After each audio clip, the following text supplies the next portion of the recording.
We're fucking alive, bitches! It's been like fucking 3 weeks or some shit since I streamed. I'm so sorry! I'm so sorry! There's been freaking so much going on, and honestly, some of it's just like, every time I've sat down to like start streaming, I've gotten like a little bit of like anxiety, and that it's just been like a little bit in my head. But we just have to fucking. I realize you just have to sit down and you have to hit fucking go live.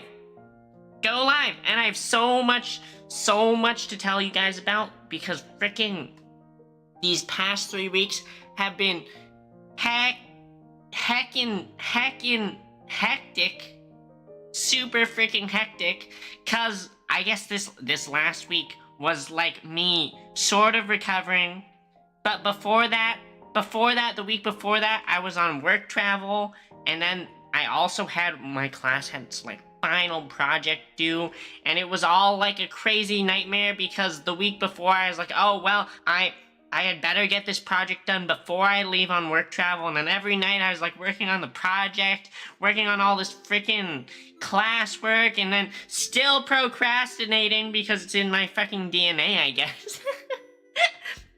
Time management skills for school? Nah, couldn't be me. Why would I manage my time when I can procrastinate? Hi, cat goes mute. You don't even know. So freaking. My final project was due last Sunday at 11:59. Cat goes mute. Last Sunday, I guess that was like the 16th? Hold on, I need my calendar. I need the calendar open so I can look at this stupid stuff. Yeah, it was due March 16th at 11:59. Okay? And that whole week from March 10th to 14th, actually from March 9th to 14th, I was on work travel, right? So the whole thing in my brain was, I knew it was gonna be due the 17th, and I knew I'd be on work travel, yeah, the 16th, and I knew I'd be on work travel till getting back the 14th. So I was like, okay, we should just get the project done before work travel. And I was supposed to fly out for work travel on the 9th. So I was like, okay, we should try and get as much of it done as possible, if not completely done, by the 8th. You know who didn't fucking get any of it done? Or I looked at it.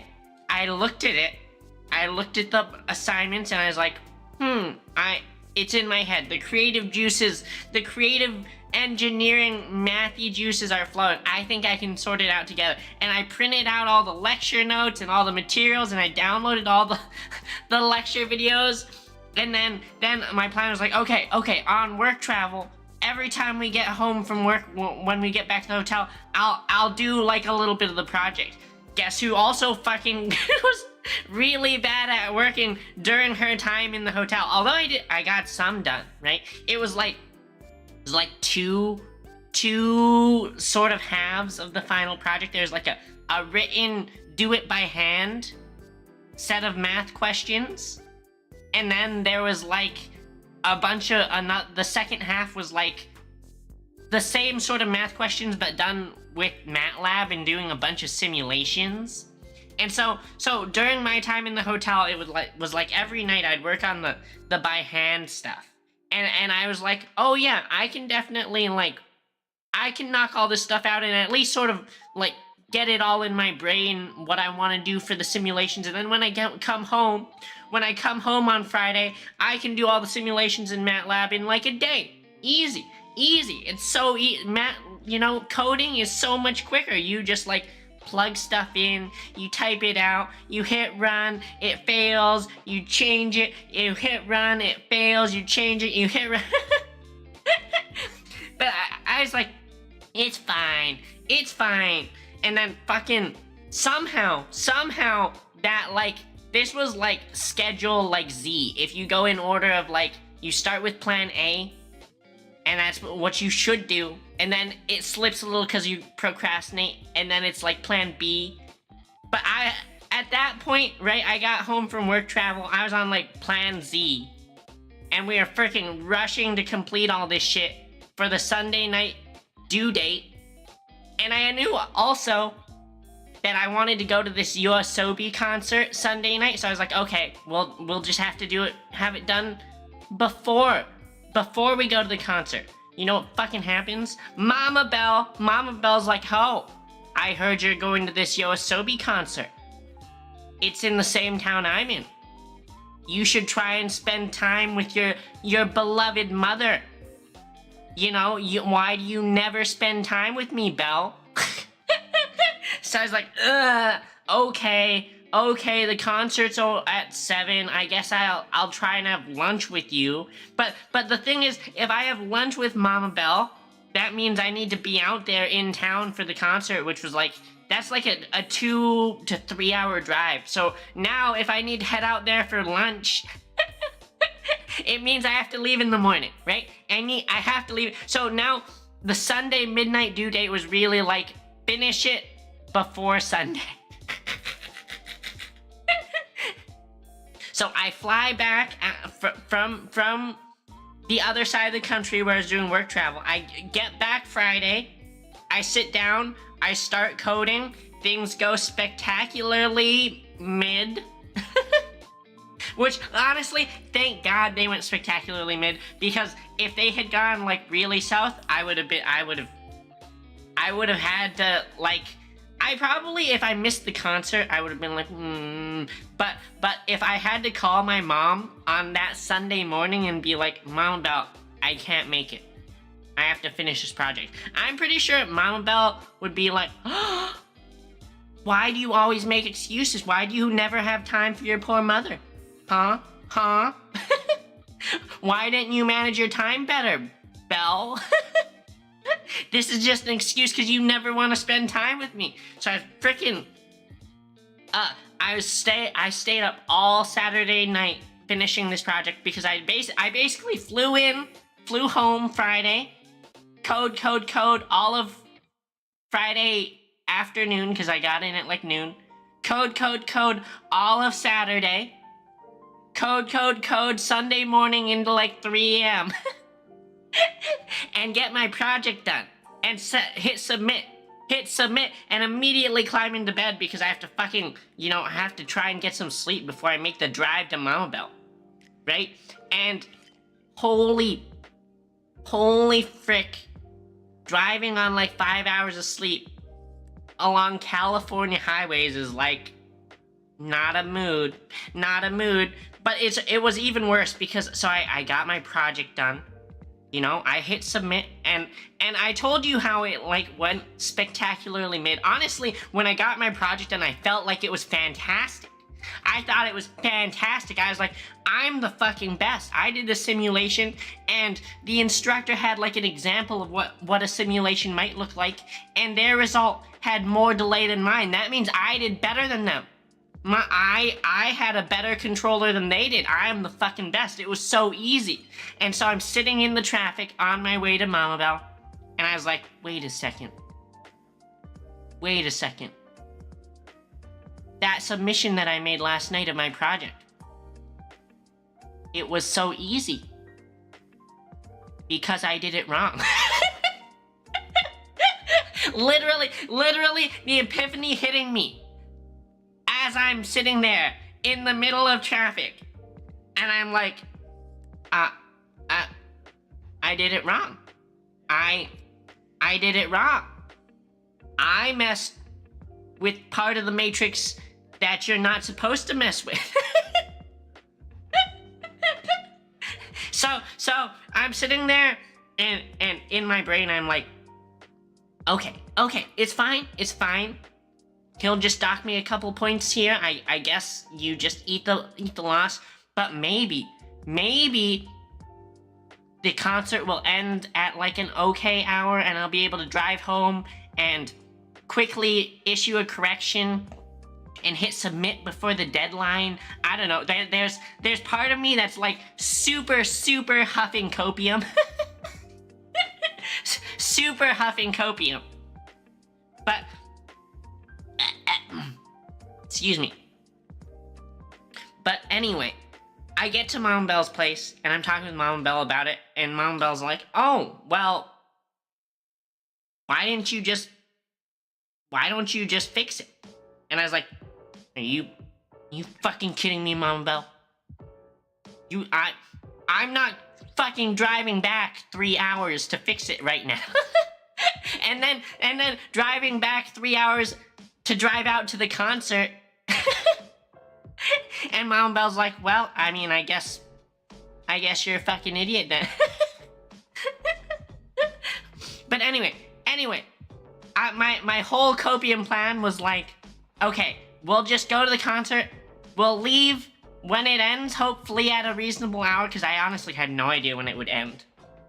And then we'll drive straight back, we'll quickly implement some changes, and we'll hit resubmit, and maybe it'll just be a little bit after midnight, and he'll probably be reasonable, right?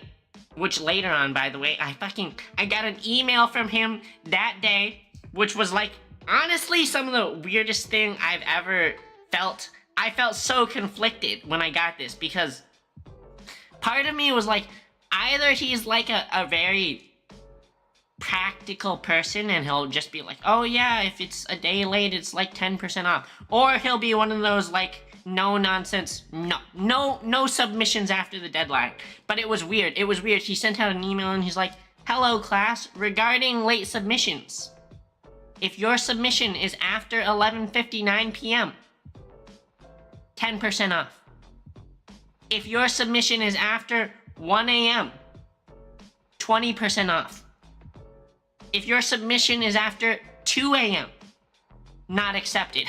And that was like, I don't even know why that was crazy to me. I just don't feel like I've ever had a professor who's like, oh yeah, I guess we'll give you like 2 hours of leeway.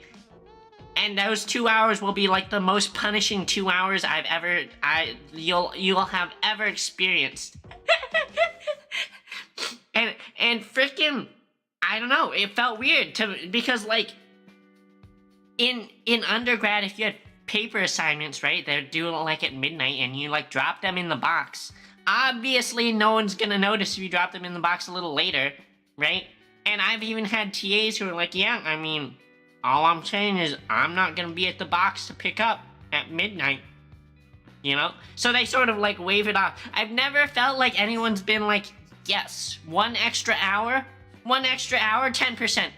Another, I'm judging you by the hour. You had a major assignment that's past due, it's a one-time 10% deduction.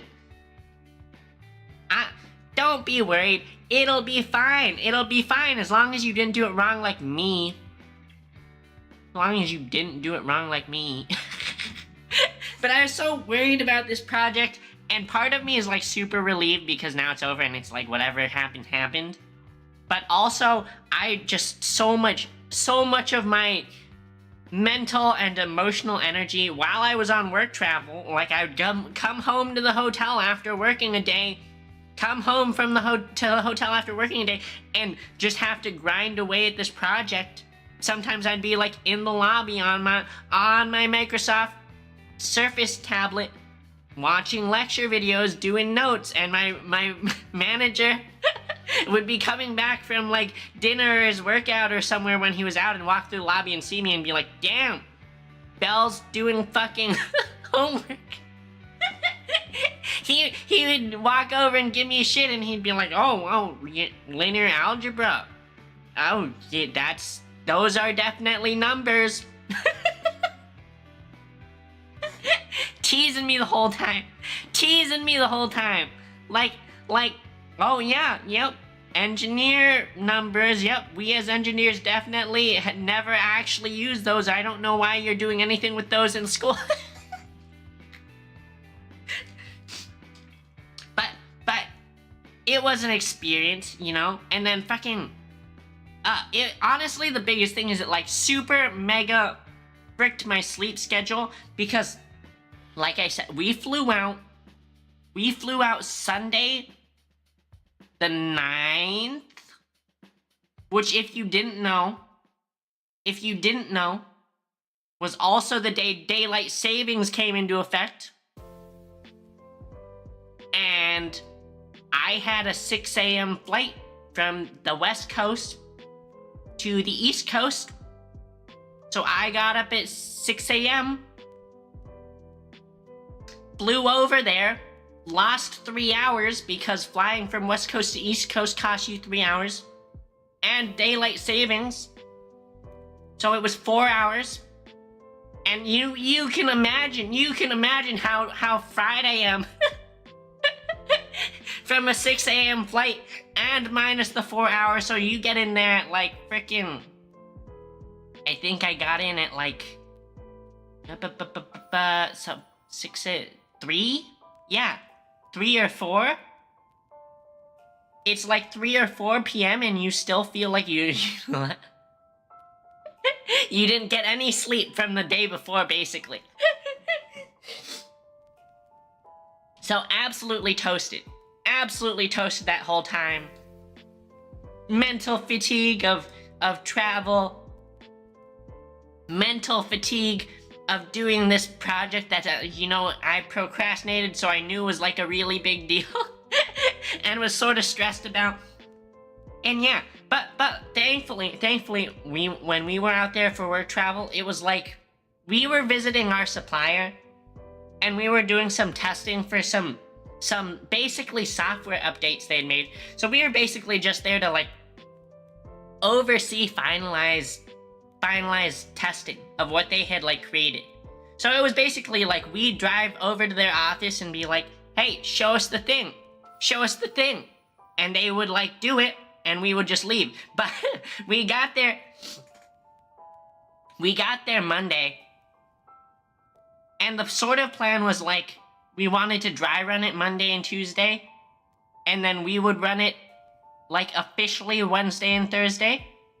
We get there Monday and they're like, thing doesn't work. Thing is not good to go. And we're like, why are we even here? Why are we even here? Why did we fly out here if the thing's not ready? You better get to work. So they're like, yeah, we know what we need to fix. Our engineers are on it. The coder's gonna code, but like, in the meantime, we don't have anything for you. You might as well go back to your hotel. If you guys want to go back to your hotel, that's fine. So basically, that's how like Monday went of the work travel. And it was fantastic because like we went in there and we go in there at like 10 a.m. They tell us the things don't work. We go back to our hotel and it's only like noon and your girl just passes out. Just go back to my room and pass out because fucking it just all the time changes and the flights where I didn't have any rest. It fried me. So yeah, we like that was sort of like the general flow of like setting the tone for the rest of the trip for me, where there's a whole lot of sleeping at weird times during the day. Cause Monday, get back to the hotel after like visiting their office, sleep, wake up at like 5 p.m. from a long midday nap. And then my coworkers are like, let's get dinner together.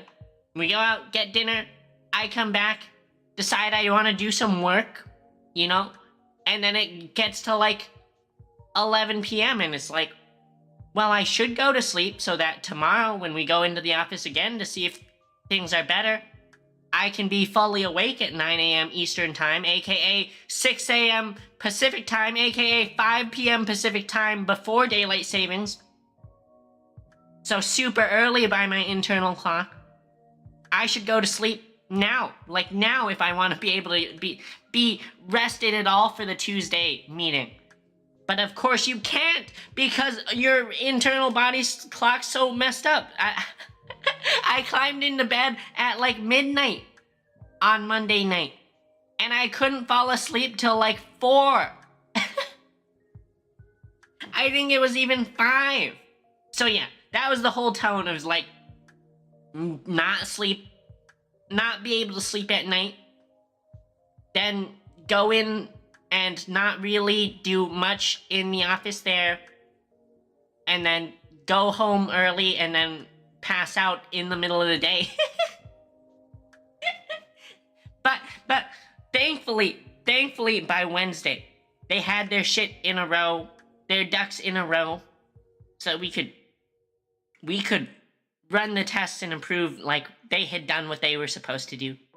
And they did some like really cool fixes, right? They did what I would consider like software equivalents of like redneck engineering, is what I would say. where basically part of their problem was they were supposed to have like a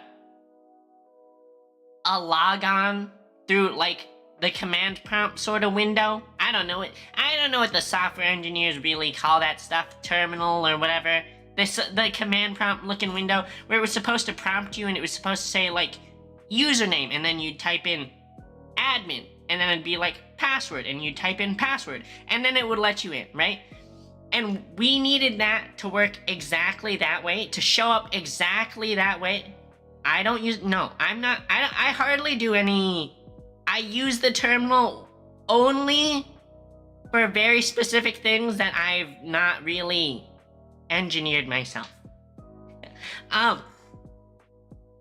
But we needed it to show up that exact, the exact format, right? Because all their interfaces with our stuff was like pre-programmed to fit exactly with that format. So basically, our stuff would communicate with their software, and our thing would like open the connection with their software, and it would wait. It would wait for their software to say username, and then our thing would type in admin, and then their thing would say password, and then our thing would type password. And if any of those messages from their thing didn't pop up, our thing wouldn't work, right? So we told them, you need to get this thing to say those exact words. Your thing needs to prompt us with the exact same characters that says username, and it needs to prompt us with the exact characters that say password. And then only then will it work with our thing, because our thing was so shoddily made. And they didn't have that, right? They were updating their OS for whatever they were using, and the new update was like the only way they could get the username prompt to work, right? Was making it too big, because their new OS had like the username, like the whole idea of users included all this sort of security, unnecessary bloatware stuff, and they couldn't get it within the right size. So what they realized was they had to just delete the built-in OS user function system, and what their game plan was really, really interesting redneck engineering. Where, you know how when you open the terminal, right, there's the little caret prompt, and that tells you that it's ready to receive something. It's just this little caret. Their game plan was this. They would change the settings so that instead of the caret being a caret, the little prompt it said would just always say username.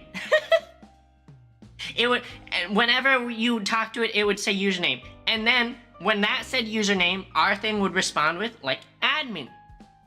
And then what would happen was they programmed a function onto their software, a function that got called when you typed in admin, and then that function made their thing shoot back a string that said password. And then when their thing shot back the string that said password, our thing would enter the password, and the password would call another function that would change the string character. It would change it. So instead of the prompt being a caret, which is the default, they set their default caret thing was username, and then eventually it would go through this like procedure of going through the functions, and then ours would finally call a function that was called password, and it would change the prompt back from username to the normal caret. So instead of actually having any sort of like real practical user login.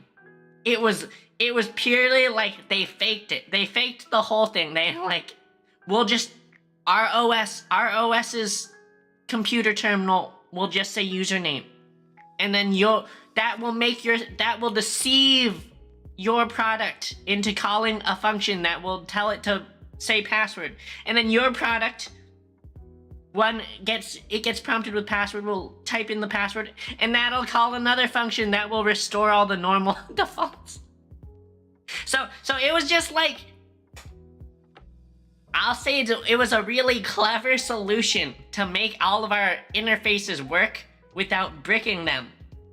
But like, someone in a year or 2 years or 5 years is gonna look back at this and look at their code and be like, why the fuck is the prompt in the command terminal?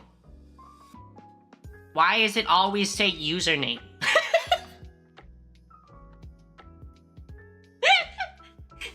What the frick did those guys out there on the East Coast come up with? What the hell were they? Why is this like this? But yeah, sometimes engineering is messy. And sometimes you gotta do really sus things to get it to work. Really, those guys out there in, I guess it's not too much of a donks, but over there in like the New York, New Jersey area, they did some weird voodoo to get the stuff to work. So if the program stops halfway through, it would never change back to a caret? Correct. So, wait, let me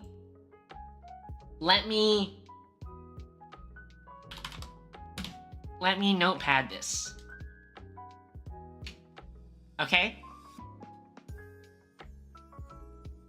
So, frickin', you have this. Wait, can we zoom in? Yeah. Okay, so normally your command prompt thing has this like caret, right? They made their thing say username. Right? They just made it so that anytime you wanted to type a command in, it would prompt username instead of the normal caret.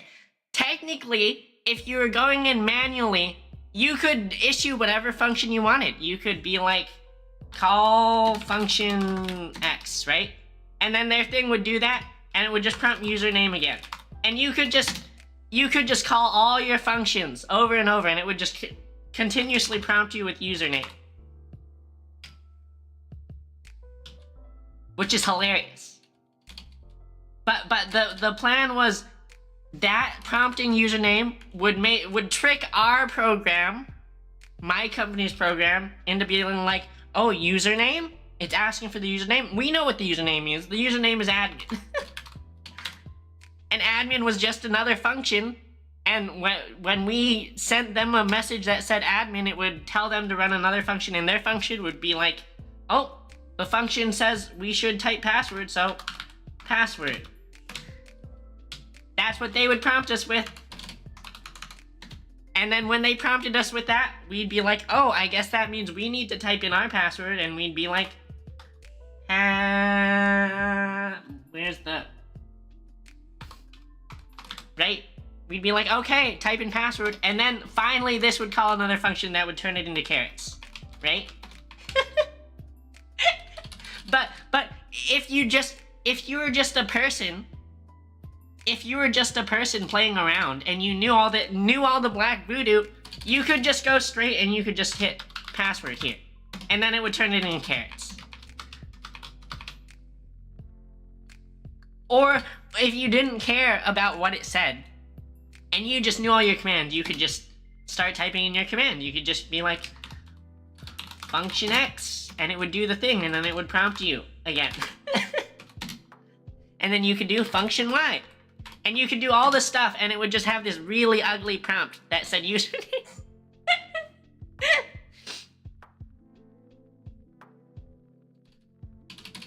You're missing something? Why can't they do the terminal input and output?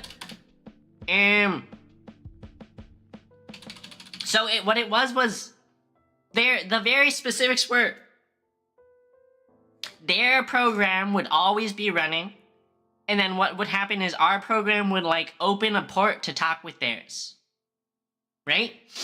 And what we needed to happen was we needed it to be like, as soon as we opened a port with them, they needed to prompt us to say username.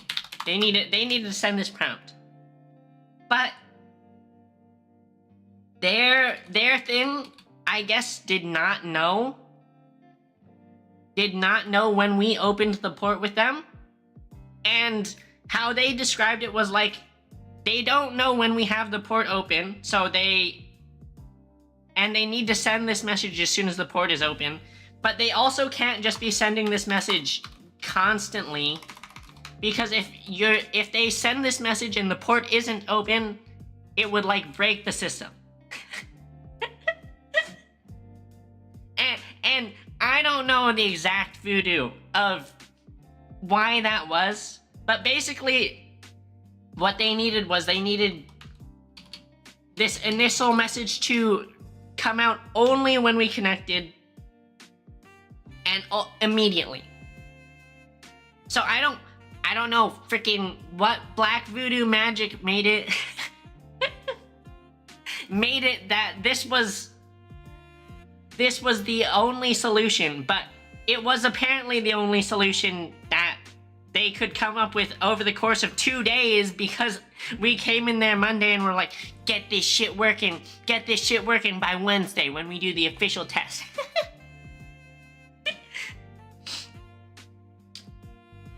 But yeah, I mean, it was weird because even on Monday, their chief engineer had this like, knew that they were gonna do some voodoo, right? Their chief engineer was like, I know half the solution, right? Because the problem is two parts. The problem is you need to prompt username and you need to prompt password. The easiest thing for the second one is we'll just make it so that whenever you type in admin, it'll prompt password. So that fixed this second half of the issue. We just need some way to fix this first. And I guess their first was to just change the carrot.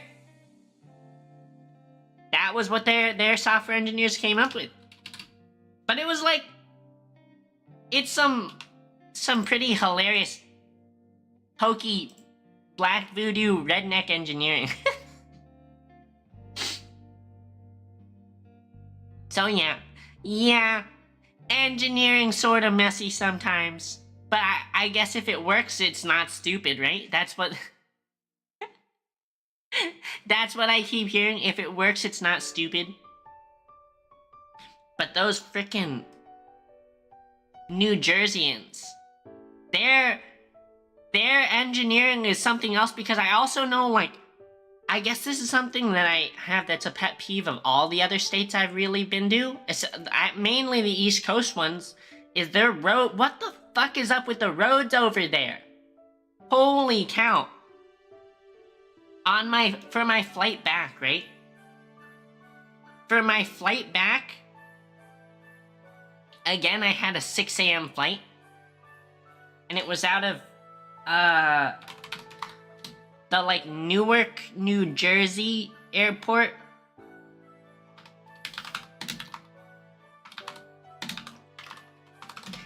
And it was fucking 6 a.m. Again, another 6 a.m. flight because I'm a dum-dum. But let me show you on the map how awful the freaking highways are there. Because I left, it was supposed to be like a 15-minute drive to the airport. I left 45 minutes earlier than I needed to. And I still just barely made it because their roads are literally just fucking spaghetti. Someone threw spaghetti on a map and they were like, that's how the road should be. Look at this shit. Look at this shit. You can't tell me that it wasn't just some some New Jersey Italian person splattered spaghetti on the map and decided, oh, well, this is how the spaghetti landed. This is where we should put our highways. Like, I of course had my GPS, but the GPS is like, turn right at the next exit. But there's like freaking 5 exits right next to each other and they all go sort of weird. And at fucking 5 a.m., when it's dark out and you don't have enough street lights, everything's confusing as frick. Honestly, I have no idea how anyone gets around New Jersey with these god-awful highways. And even they're like little street. They've got like shit where they have stores that are not on side streets. The stores are actually just on the highway. So you're literally driving on the highway and you want to go to Walmart, and it's literally like you pull to the shoulder and you turn into the Walmart straight off the highway. I have no idea how people in other states deal with this. Whoops. Anyway, crashing out over the freaking terrible infrastructure, over terrible infrastructure in New Jersey of freaking whoever designed their highways and their side streets were awful. I mean, I remember one night we went into New York. We went into New York for dinner and we wanted to eat in the city. There's this place called like France's Tavern or some shit that my coworkers were like, we should eat there. And I let my program manager drive.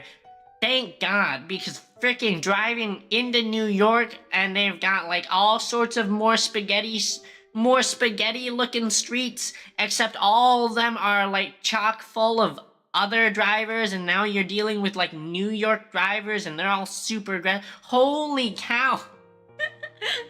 I had anxiety even as a passenger.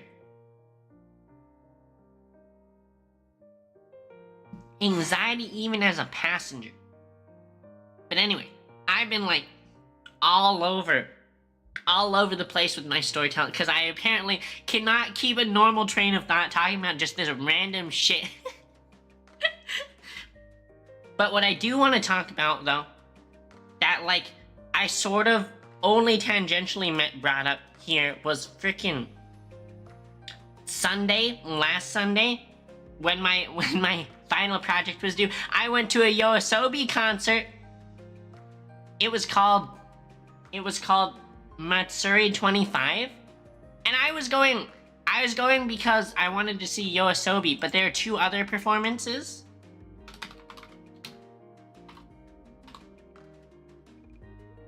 And they were... One of them was Ado. I think it's pronounced Ado? Which I had heard of, right? But the other one was this group, this like idol group called... Wait, it was their thing was AG. Adarashi Gakko? Yeah, that's what Google says.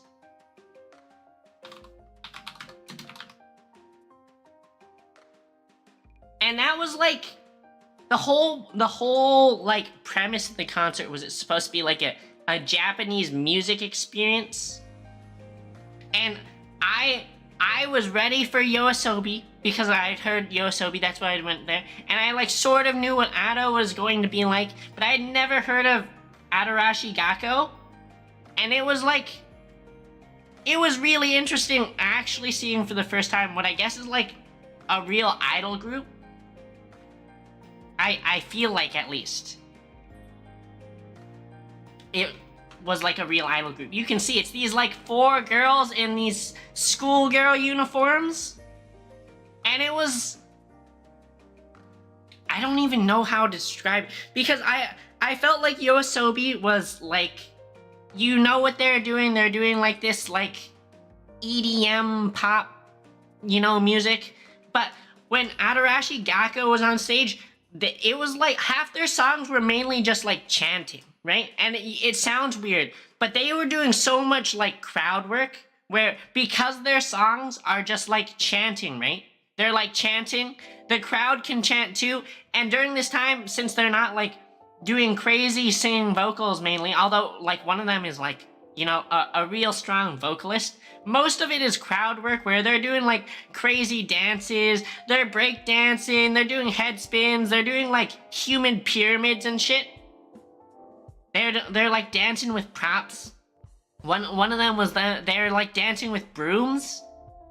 And I honestly, I had never heard of this group before, but I think it was probably my favorite act because the whole time you're just so engaged with them. And I still haven't like listened to their music on Spotify. But sorry. Sorry, had to clear my throat. Still a little sicky. Still haven't like listened to their music on Spotify, but I felt like even though I didn't come to the concert to watch them perform, I really felt like they were the most engaging part of the concert, right? One of them was like crowd surfing, they're doing all these fancy tricks, you know, they're like rapping. It was just super cool, doing all these crazy dances, you know? And I guess part of it maybe was that like this concert was at Peacock Theater, and I being the stingy girl that I am, being stingy, I bought nosebleed tickets. So I'm like up in the balconies, and at Peacock Theater, if you're in those balconies, you're like basically at the same level as the like overhead speakers, a little bit below them. And those overhead speakers are like definitely focused on the bass. So all the music up there is freaking mixed so weirdly where you're feeling it more than you're hearing it, right? There's so much bass, your like chest is vibrating, your lungs and your ribs are like vibrating like wub wub wub wub wub wub wub wub wub wub wub wub wub wub. And because of that, Yoasobi, who's like so like EDM-y or like synth or whatever, you know, Ayase doing all his stuff, it felt super improperly mixed. So I didn't feel like I could really appreciate it.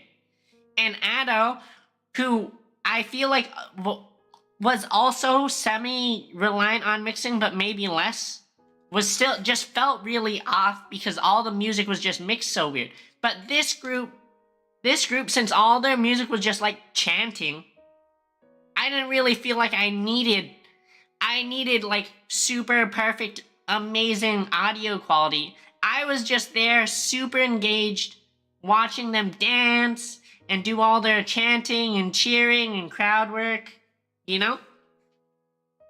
But still, even though this group was like the most engaging of them all, I had a lot of fun watching Yoasobi. They came out in freaking, their outfits were like, they were dressed like freaking Eskimos. And I don't understand how you could plan to go to a concert dressed like an Eskimo if you're performing, because you're gonna get so sweaty. But let me see if I can find a picture. And look at this.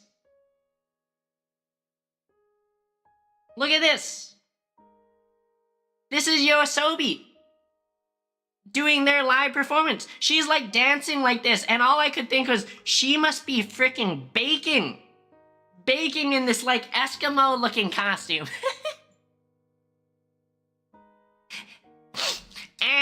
and she, I didn't know her voice was so high, because honestly you hear the Yoasobi tracks on Spotify and they sound all super nicely mixed and well produced, right? And they definitely are still like good live, but all I could think when I heard her vocals were like, dang, she sounds really different than the Spotify, because her voice is so high pitched.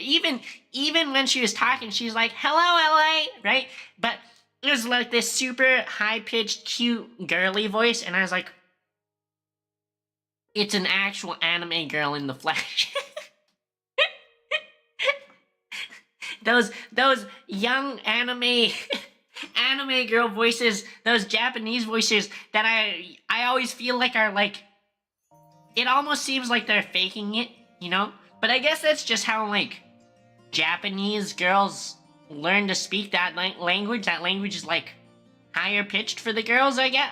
That's what I've come to understand, is they just learn to use a higher inflection on their voice. But it was really cool. They're like singing and dancing, and they're doing this laser show, right? They're blasting lasers in the audience.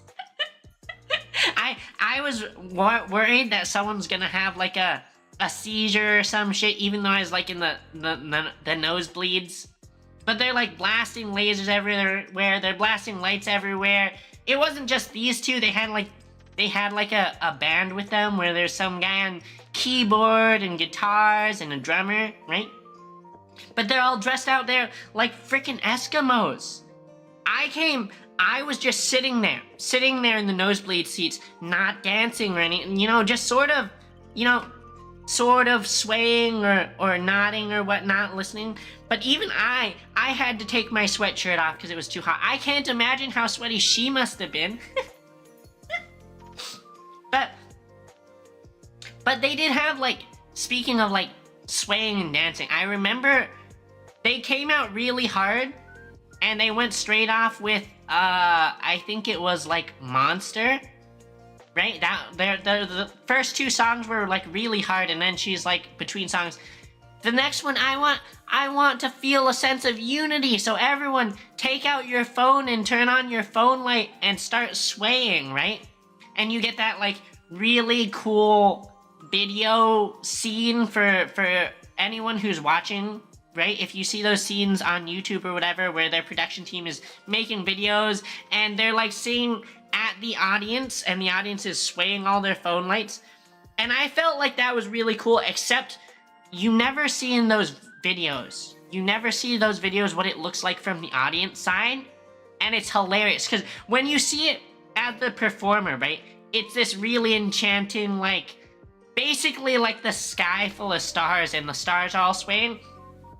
If you're watching from the audience side, it's hilariously off-putting because you're seeing the side that like all the lights are shining at. So you're seeing the backs of everyone's head start getting illuminated, right? Everyone's back suddenly has light on it. It's like instead of the whole concert center being dark, right? And then just this light being on the stage. Now it's like as if someone had turned on the lights in the concert center and everyone's back is illuminated and the guy in front of you is all like sweaty, stinky looking and it's all bright and you're like, oh, this doesn't look good at all. This doesn't look good at all from the audience side. So that was like really enlightening for me just because like you see all those videos on YouTube where the performers have their videographers and they're like videoing the crowd and the crowd's doing the swaying and it looks so romantic and it looks so sweet. But sitting there, I had a new appreciation for like how fucking awful it looks like from the other side. The things you put up with to get a really nice looking cinematic shot for your YouTube video or your music video where you want the whole crowd swaying together. All those audience members are suffering in quality there. They're like, I want to just look at the performers. I want to look at the performers, but now there's all this light on the people in front of me.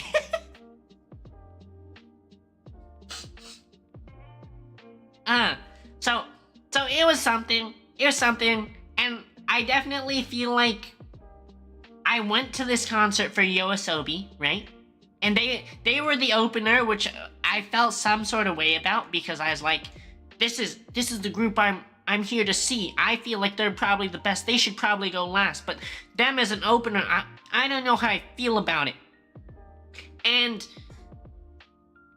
I actually feel like out of what I saw, they were probably the worst at the end of the night. Mainly cause like what I said is like they're so reliant on being mixed well, and sitting in the nosebleed seats when all you're getting is you're basically getting the bass and it's overpowering everything else, and all you have to like struggle to hear her high-pitched voice, and you can't really hear like the guitar or any of the other stuff. You're just basically feeling the bass and hearing almost as a background her voice. It doesn't sound right. It's not that enjoyable. So even though my highest hopes were for Yoasobi when I went in, like that's who I went to see, I'll say it didn't feel that good. It didn't feel that good. Although it was still good, right? They were definitely who I felt like was the least entertaining of what I got to see.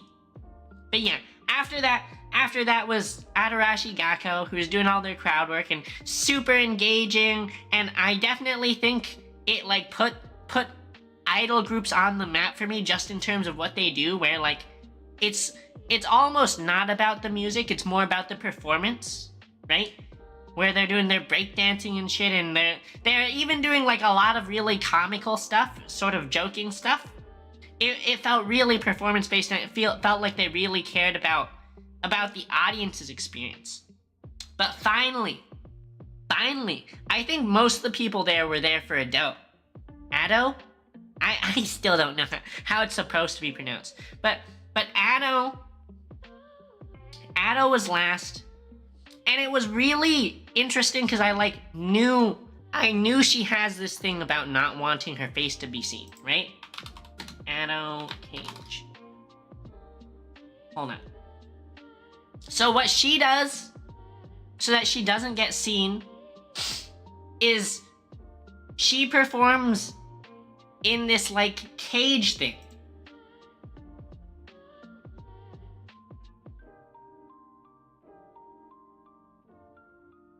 Right?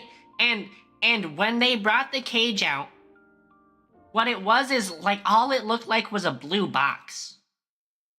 It like you can see her silhouette here, but you have to imagine when they first brought out the cage, what it looked like was, it didn't look like a cage, it looked like 4 like LCD screens. They're just displaying blue. It's basically like every side was just like a blue LED flashlight shining outward. So all you see is this like blue cube getting rolled out onto the stage.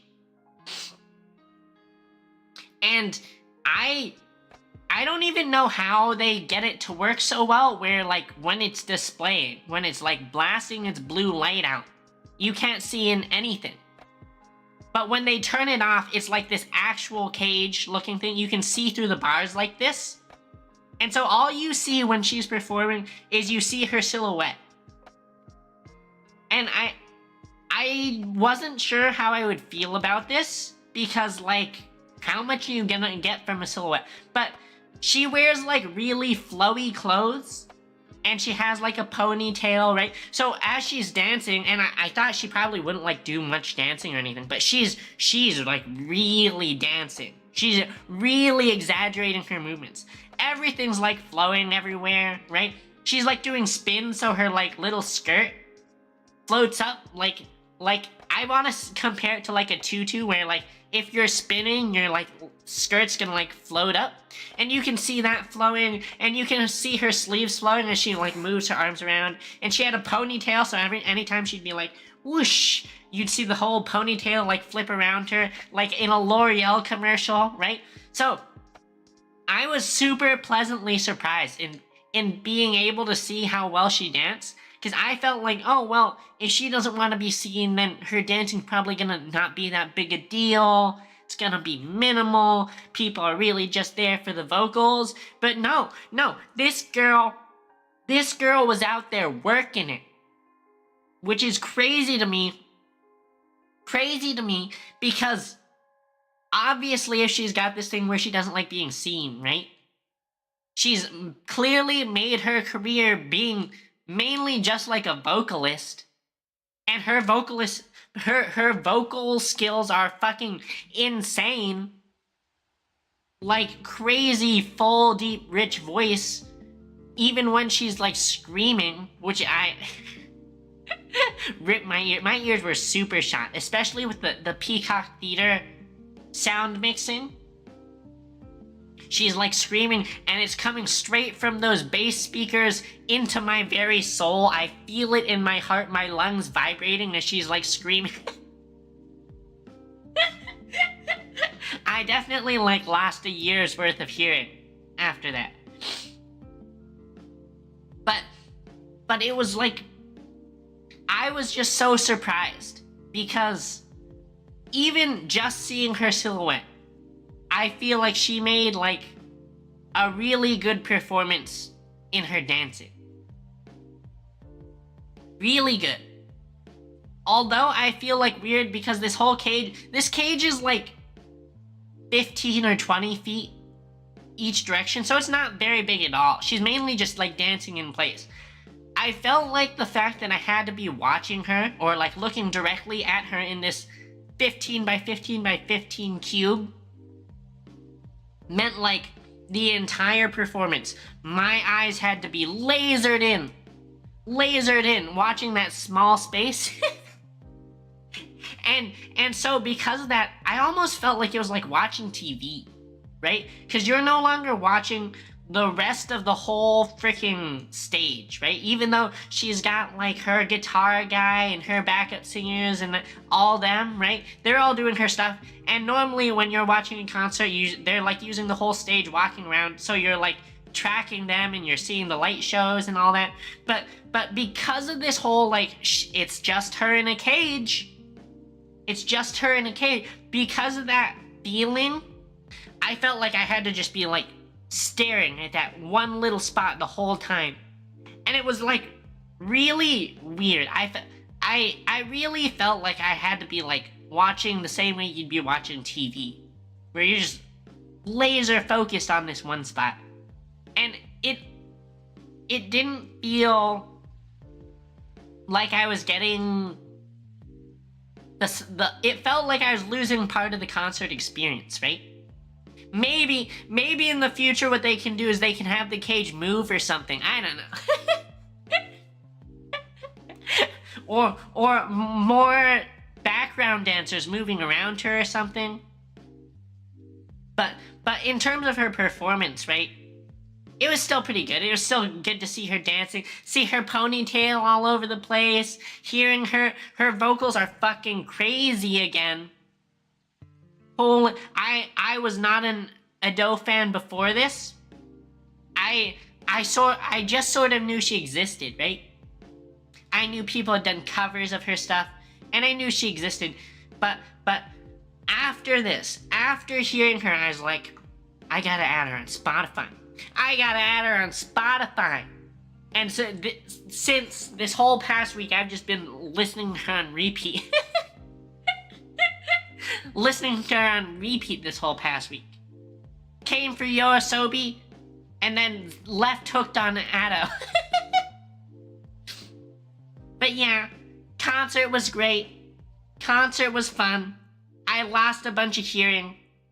It was really awkward because I bought a single seat ticket, just one, and it was in the nosebleed section.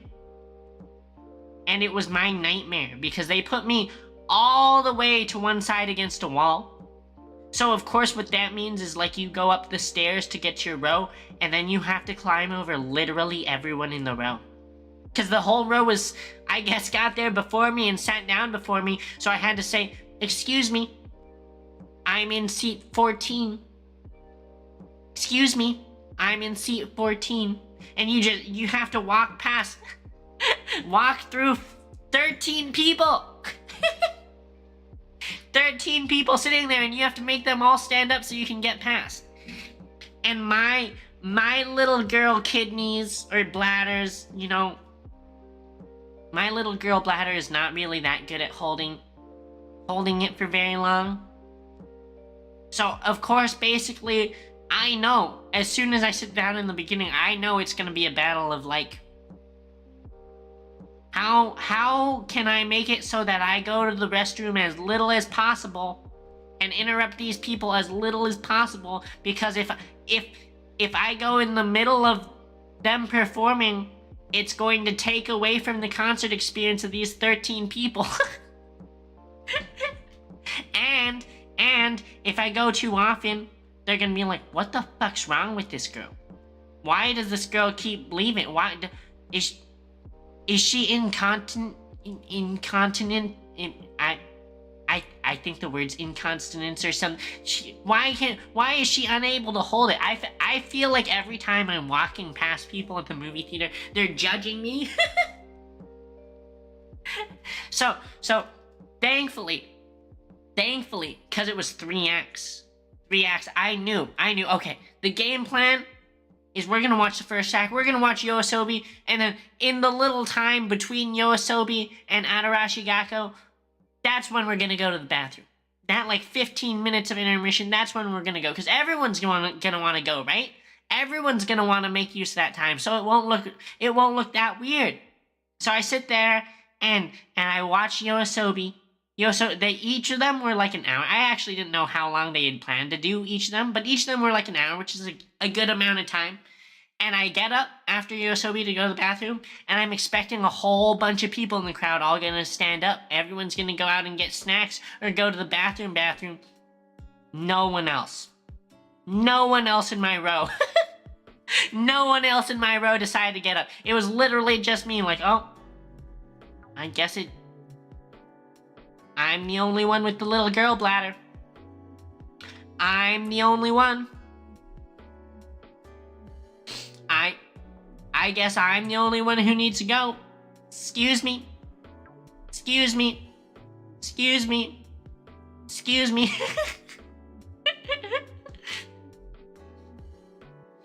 What do you mean, hag bladder? What do you mean, hag bladder, Rex? I don't know what you're talking about. I don't know what you're talking about. But yeah, so that's what I decided to do. I was like, okay, I'll go after Yoasobi.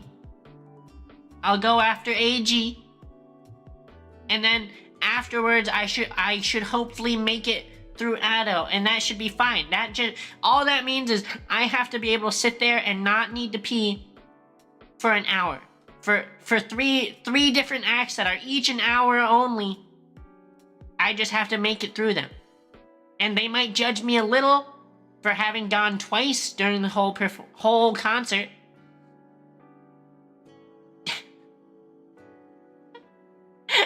Rax, I don't know what you're talking about. You're talking about a bottle. I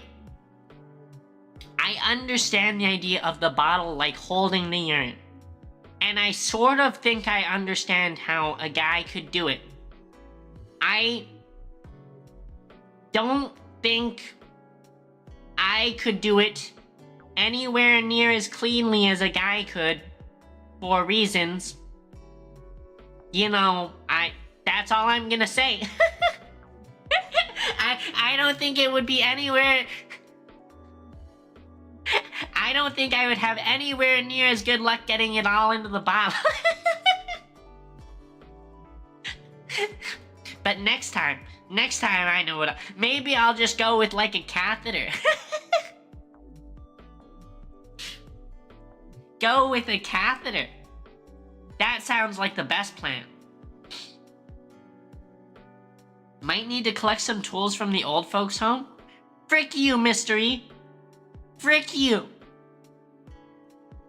I am young and in my prime and just have a small bladder. That's it. That's it. And honestly, I couldn't imagine peeing with... There's like a couple next to me. They were a cute little Asian couple. And right next to me was like the girl. Right? So I was all the way to the left. All the way to the left in these like nosebleed seats. And just to my right was this cute little girl. Not like little, but she's like college age, but she's tiny. And then to her right was who I can only presume was her boyfriend. And I could not imagine peeing right next to this cute little couple. She's like taking videos and stuff. No. No.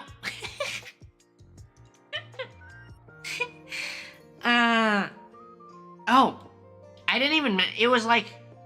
What also was really weird I talked about how like watching Ado felt like it was like watching TV, right? Because you're just staring at this one little box. So Ado, because I said she doesn't like the idea of like, I guess it's being recognized. She wants to maintain her anonymity, so she does all this shadowy voodoo.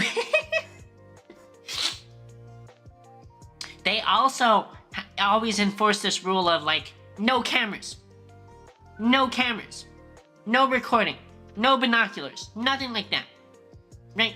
If they see you with anything like that, their security's gonna kick you out, right? Honestly, it felt really weird not using my phone at all during that whole time. Like, knowing if I took my phone out, that would be like a security level issue. Cause during Yoasobi and during Adarashi Gakko, right? You'd of course do like take little recordings, right? I got my little recording of Yoasobi, right? I got my little picture of them in their Eskimo outfits. And they had some like pretty sick animations in the background, and of course they're doing the like blasting you with lights and lasers and stuff. So of course you see that. The cute little girl next to me was taking videos, right? But during Ado, no phones, not a phone in sight. And that really like sealed the deal of like laser focus on this, on the cage. On the cage, stare at only this 15 by 15 by 15 foot cage for the entirety of the 1 hour. Even though she's still got like the light show, right? She's still got like lights blasting, lasers blasting. It doesn't matter. Your brain is like, I need to focus on her. Tune out all the rest of the entire stadium amphitheater theater thing. Focus on this one little shadowy silhouette who's doing dancing, and watch her like little ponytail flip. Her sleeves flowing as she waves her arms around, and her skirt rising as she does spins. Looks like at least one person didn't fall. Well, I'm pretty sure they have like actual camera crew. I don't know if this one person maybe was a person not following instructions, right? This also was not at my concert. I just brought it up as like, this is a picture of the cage. You know, obviously I didn't have pictures of her because I didn't take any pictures of her, but I'm pretty sure they also have like an actual, their like band or whatever production company does like actual recordings, and they're gonna send recordings out or sell recordings probably. I know during Yoasobi, right?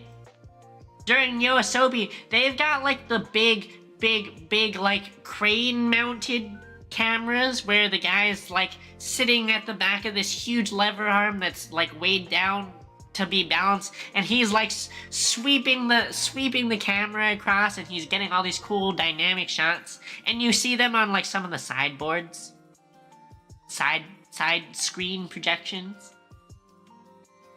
So they were definitely doing recordings, right?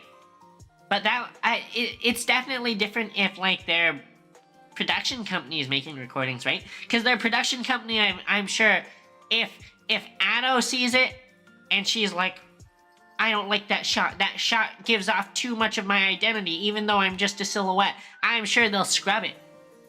I'm sure they'll scrub it and then put in scenes of her guitarist or something like that, you know?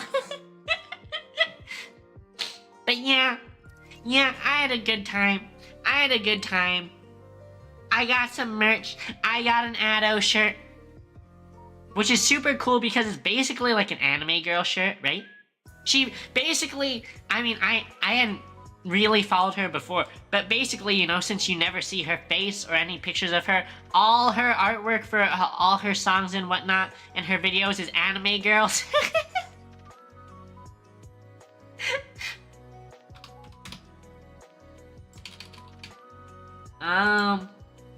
Like this one. This is like her OC, basically. it's like, it's gorgeous. It's gorgeous.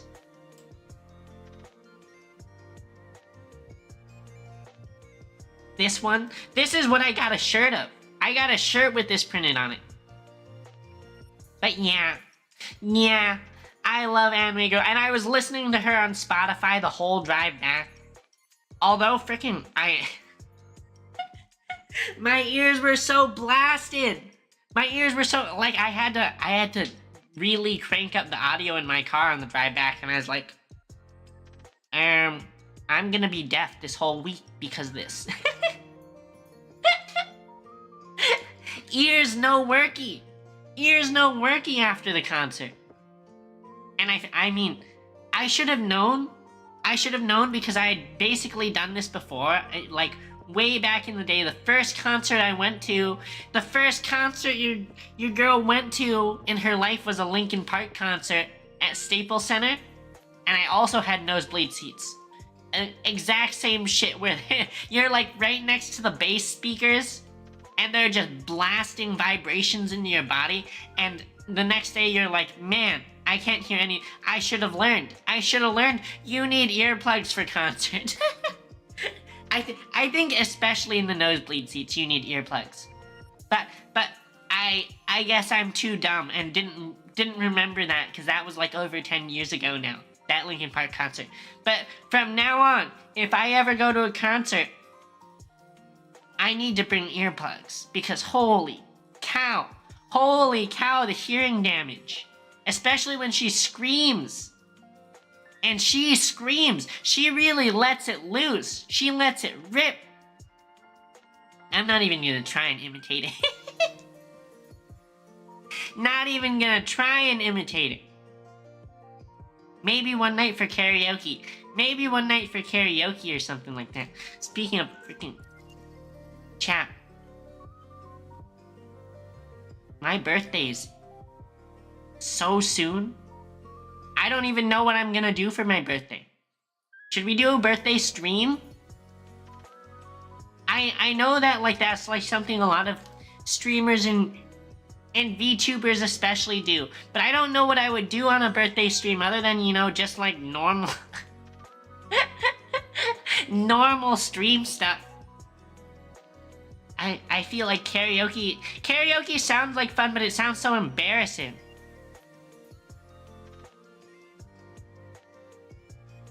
I don't know what you're talking about, Mystery. It's definitely 22.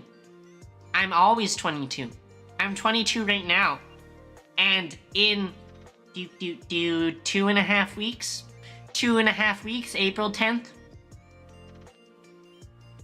I'll definitely be turning 22 again. Definitely not turning 28 like a hag. Nope. No siree. Bake a cake. Xeno time. I don't know how to bake. I don't even know how to cook. One time I almost burned my house down boiling water.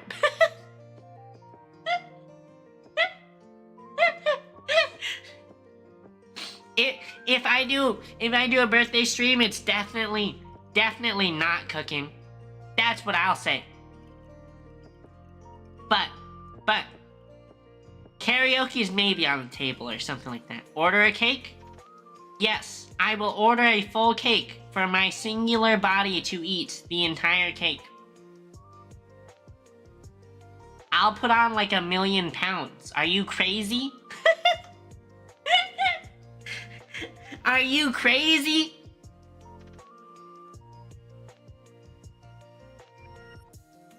So yeah, I don't know. We'll see. We'll contemplate birthday activities.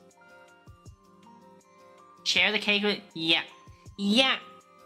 Have a slice. You want me to feed you, huh? Open wide. There's definitely not anything weird in this cake. Definitely not any poison, so I can paralyze you and then slowly steal your flesh to wear as a suit. What? Huh?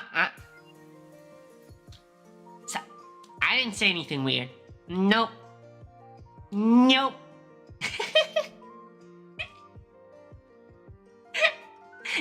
Nope. Nothing weird from this gal. But yeah. So that was that. Frick. I feel like it's been such a long like month for me that I feel like the concert was like a long time ago, even though it was literally like a week basically exactly a week ago, right? It started at like 7:30 Sunday last week. So in 20 minutes it'll have been exactly a week. Time is weird. Your mom's weird. Got him. But honestly, time is weird. I've been contemplating a lot of the weird timey-wimey stuff recently. I don't know why. Especially all that like relativity stuff where like the faster you're moving, time gets all distorty-wordy. It's almost like I feel like anyone in science who really comes up with these crazy ideas, you have to be on some sort of crack. Yup.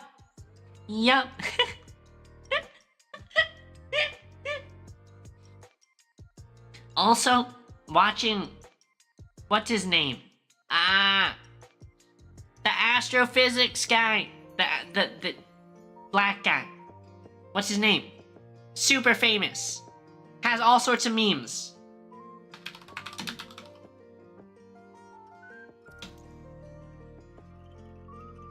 Neil deGrasse Tyson. There we go. Yup. I feel like... I'm not gonna say... I don't think he does drugs. But some of the stuff he talks about makes me like... Someone had to be doing drugs to come up with this. And he seems like a chill, funny guy, right? I do feel like... So when I started college... I actually didn't enter college as an engineering major. Although I applied to be in engineering, my engineering college freaking deferred me. I only got accepted into physics, so I started my engineering I started my university career as a physics major, and only transferred into engineering after a long battled petition. But during my brief 1.5 years of physics majoring, I met a lot of really smart physics people. The drugs are definitely there, chat. The drugs are 100% there. And it's not even... It's not even that they're like druggies and so that they're like lazy or dumb or bad. It's like all the really, really smart ones are the druggies. The people who aren't smart are too worried about doing well. They're like struggling through their classes. So they're like, no, I can't afford to do this crazy shit.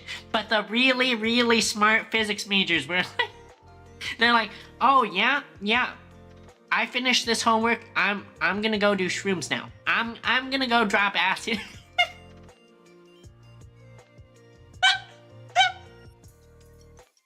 and I not to pat myself on the back. But so, which fucking button is it? This one. Frick, I need to move my buttons around. Not to pat myself on the back, but I was pretty good at physics. I was pretty good in my physics classes amongst the fellow physics majors.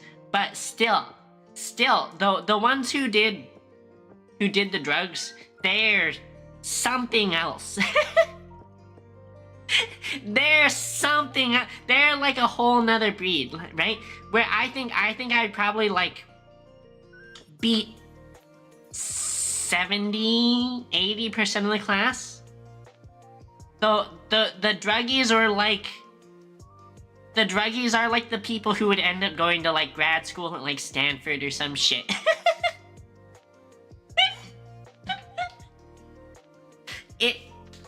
I don't know. I wonder if there's some sort of causation there. There's probably some sort of causation behind that correlation. I don't know. There's a kind of person who's just on another level than everyone else, and yeah, exactly. They're just like, oh yeah, obviously the answer is this, right? I didn't stay in physics that long, right? It was only a year and a half. Basically got through all the undergrad prereqs, right? Just the prereqs, and then I was out. I was into engineering, but I had friends who were in there, like, longer, of course, who stayed, and that was their intended major, right? And later on, they were talking about, like, yeah, we were solving weird questions, and the answer was, like, the electron teleported across the universe in 0 time, instantaneous, and I have no idea how it happened, but Dane figured it out.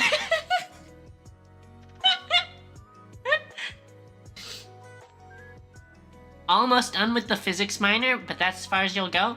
Congrats! Congrats on almost being finished. I realized I have to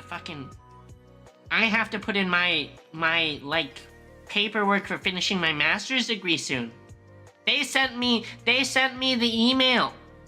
Like, if you're planning on finishing your degree in the next 2 quarters, submit your paperwork by April 20th or something like that. They're like, you need to start filling out paperwork so that you can walk at the ceremony. So I'm partly excited. I'm partly like, yes, this is my paper that I'm paying 40 grand for. And part of me is like, why did I pay 40 grand? And why am I getting a piece of paper when I don't feel any smarter than before?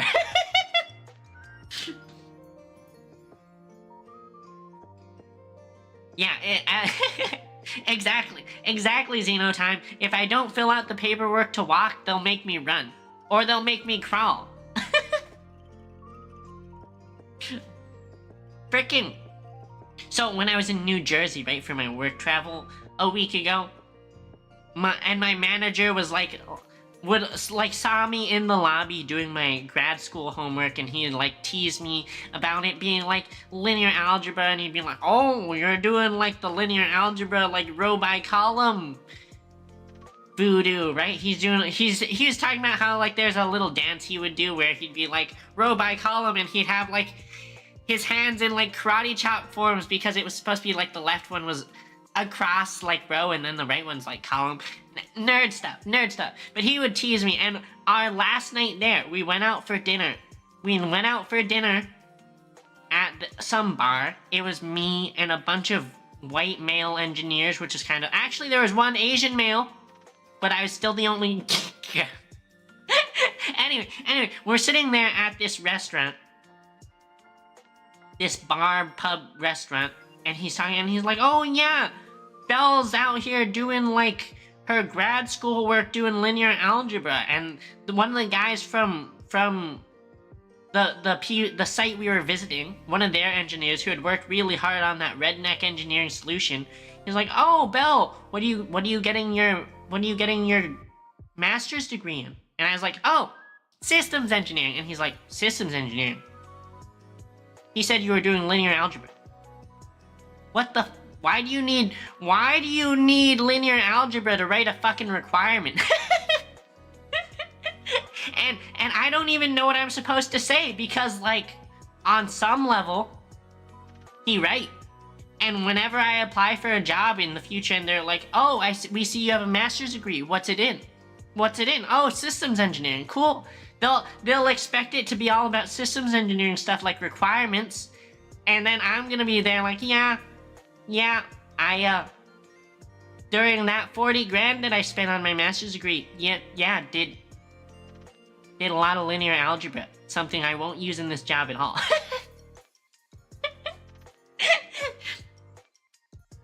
I'm smarter than I was before. Can't be dumber. Frick you, why you gotta...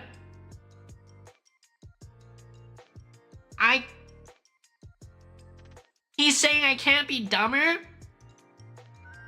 I'll show you dumb. I'll show you dumb. Just you wait until I'm finished with your mom. She'll be dumb as a rock.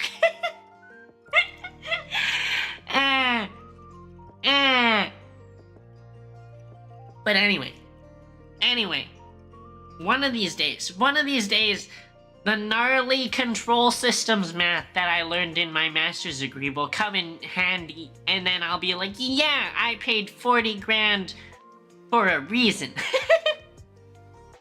That 40 grand I spent on my master's degree, that actually helped.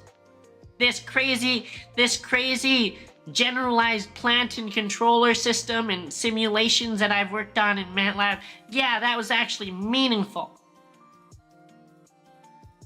Yeah, linear algebra is really useful. The question is it useful for a systems engineer? And the answer is sometimes. Maybe 5% of the time. If you're a systems engineer who works specifically on things where you need the linear algebra, it's useful. But most systems engineers don't.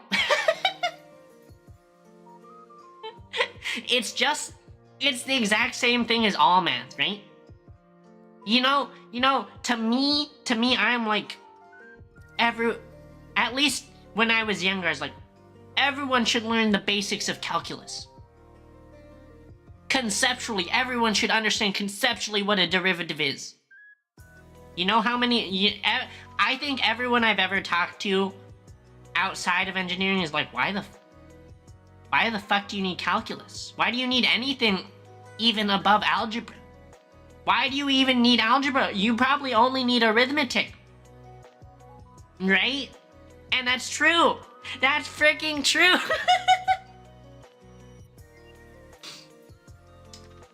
40 grand, hoping I can make enough to make it worth it. Okay, I'm being a little bit of a liar saying I paid 40 grand. Really, I just take advantage of my company who offers to pay for education as long as I'm willing to continue working for them for a bit. It's a little bit of a slave relationship, but it's okay. It's okay. It'll be fine. No calculus will be enough for you to derive what I did. That reminds me of the stupidest math pickup line I've ever heard. I won't claim credit for this one, but this is from Day 9, Sean Platt.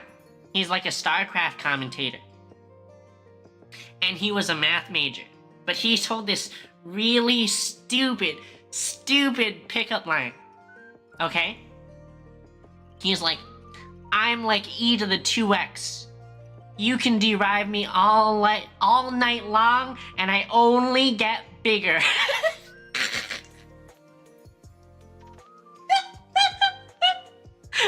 Only get bigger.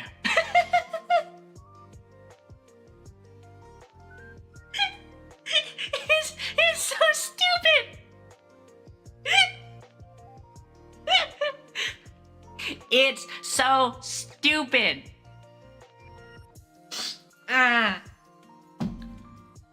But that's like the kind of the nerdy humor pickup lines that are like memorable, right? That's what you need your pickup line to be. You need it to be memorable. And if you get like a nerd who knows math, right? They've made math a core of their life, like one of us STEM majors. They'll remember it. It'll hit straight to their soul, go straight into the marrow of their bones.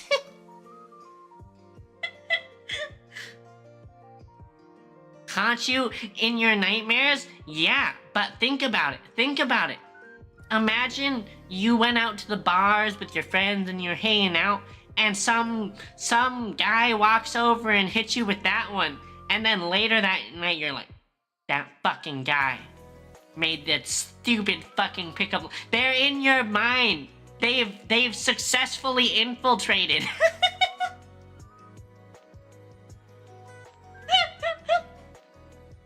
that was their intent.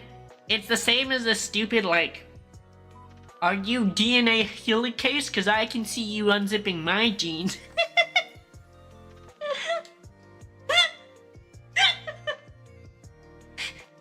They just... It's so stupid. It's so stupid, but it's good. It's hilarious, and... Gosh. Gets me all smiley thinking about how stupid it is. Good ice break.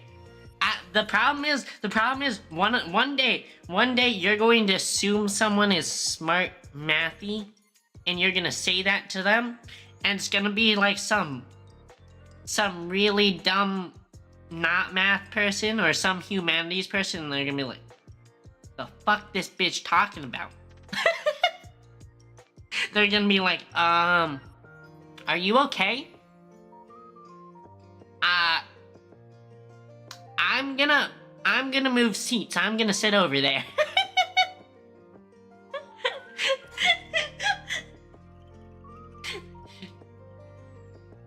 like, if someone made some pickup line that I didn't understand, right? Basically, if I was sitting in a bar and some dude came over to hit on me, and he made like a pickup line in Greek or something I literally didn't understand, he just like walks over, says gibberish, and smiles at me creepily while making this joke in some other language, maybe a chuckle, I'm just gonna be like, I'm gonna pay my tab and leave. Bartender, here, keep the tip. Can you call the bouncer over and make sure I'm not followed to my car?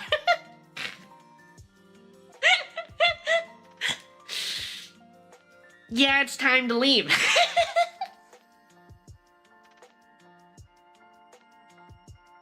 Yeah, well, bummer. I freaking chat.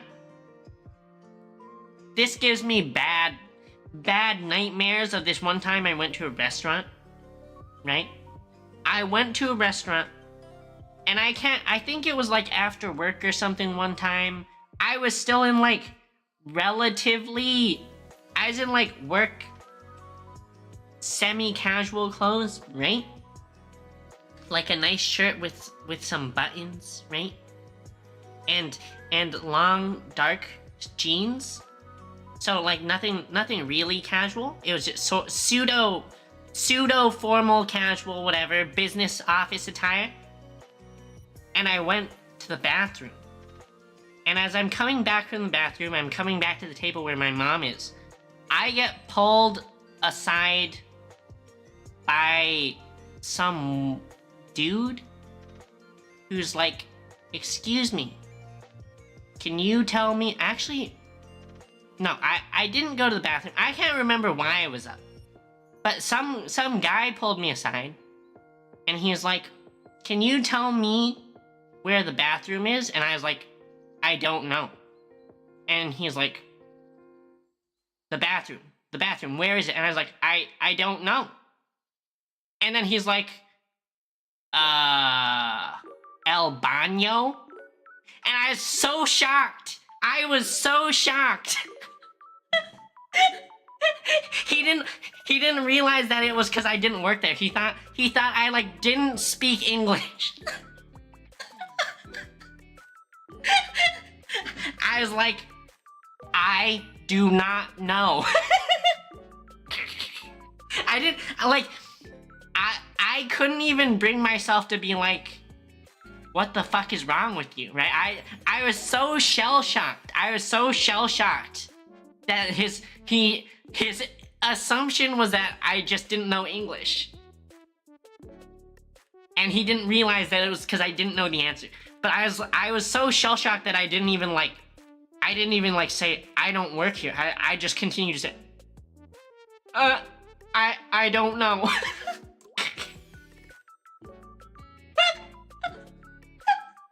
Did he shit his pants right there? Or he just went over and like walked away, and I think he found someone who actually works there? But I was like, he walked away and I was still standing there like, What the fuck? So now I have just this dreadful fear of ever wearing like pseudo work clothes at a restaurant and just being mistaken for working there, because that one moment was like scarring me. That scarred me for life. Of he's just like, Albano? It's like, what's wrong with you? What's wrong with you?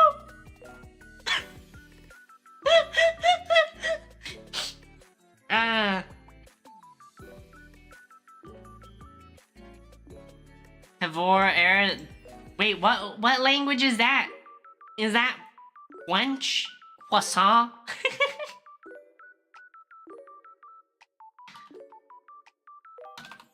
Norwegian? Interesting. Yeah, imagine, like, okay, you know what would be, honestly, it was like extra shell shock because I have like semi-tan skin.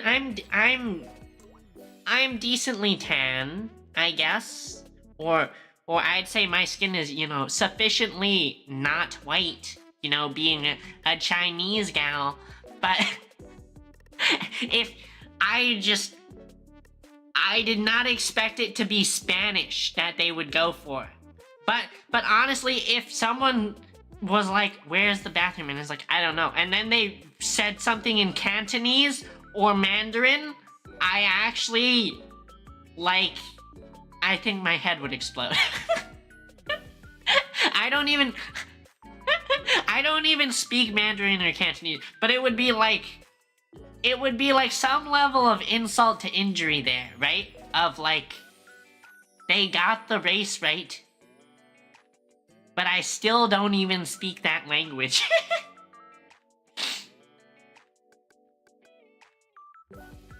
There aren't articles instead of a toilet or the toilet, it's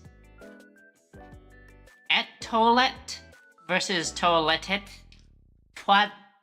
Et toilet.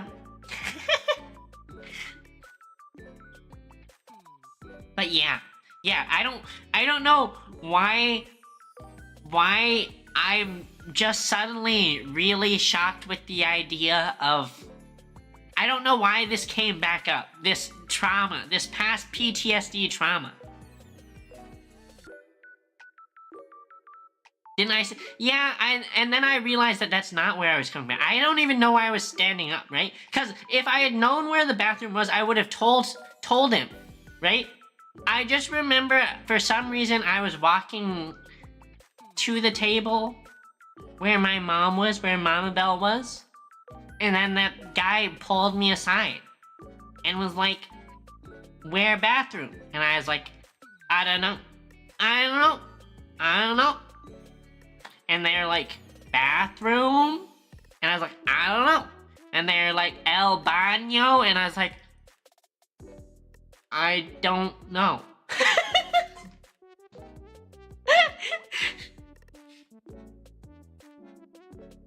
I peed in the kitchen? No, Rax, no. Not in the kitchen, although... Okay, chat. I have a confession. Okay. So, you know, in college, I stayed in this dorm where it was like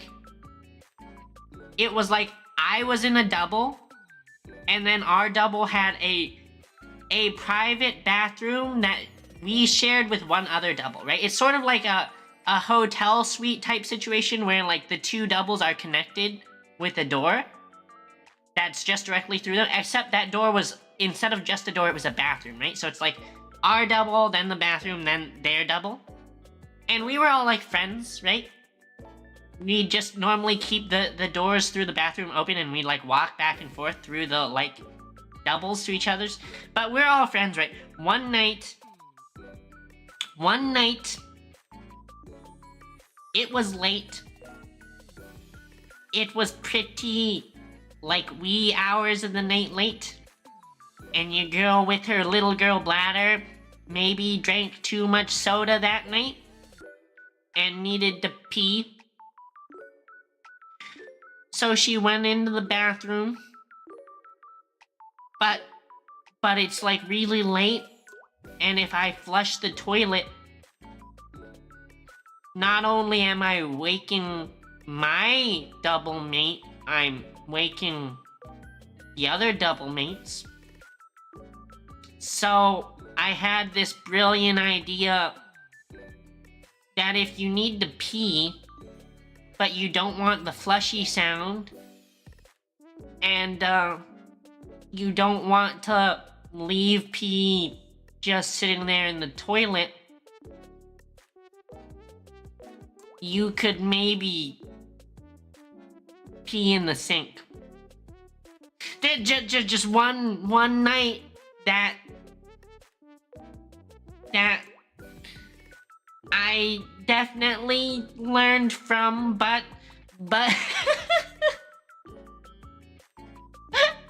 all I'm saying is no one heard.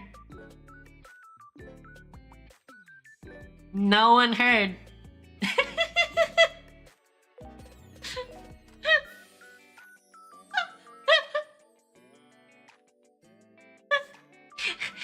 Exactly, Rax. This is what I want out of my viewer. I want supportive viewers. I'm supposed to be your Oshi. You're supposed to support me.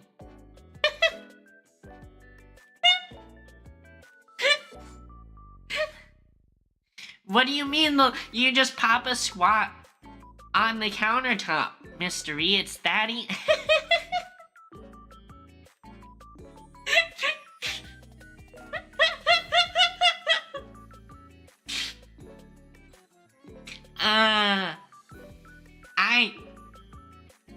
I don't know why I...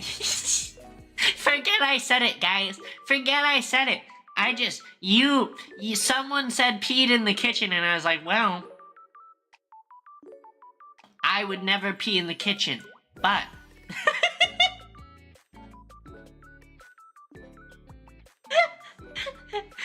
I would never sully a place of eating, but the bathroom is already the bathroom.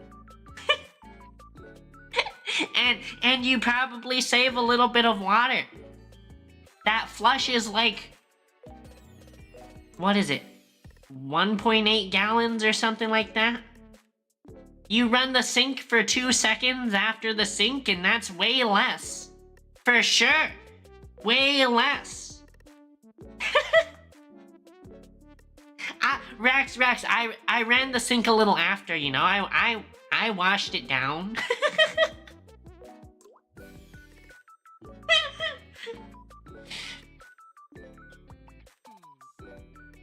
They make new water every day?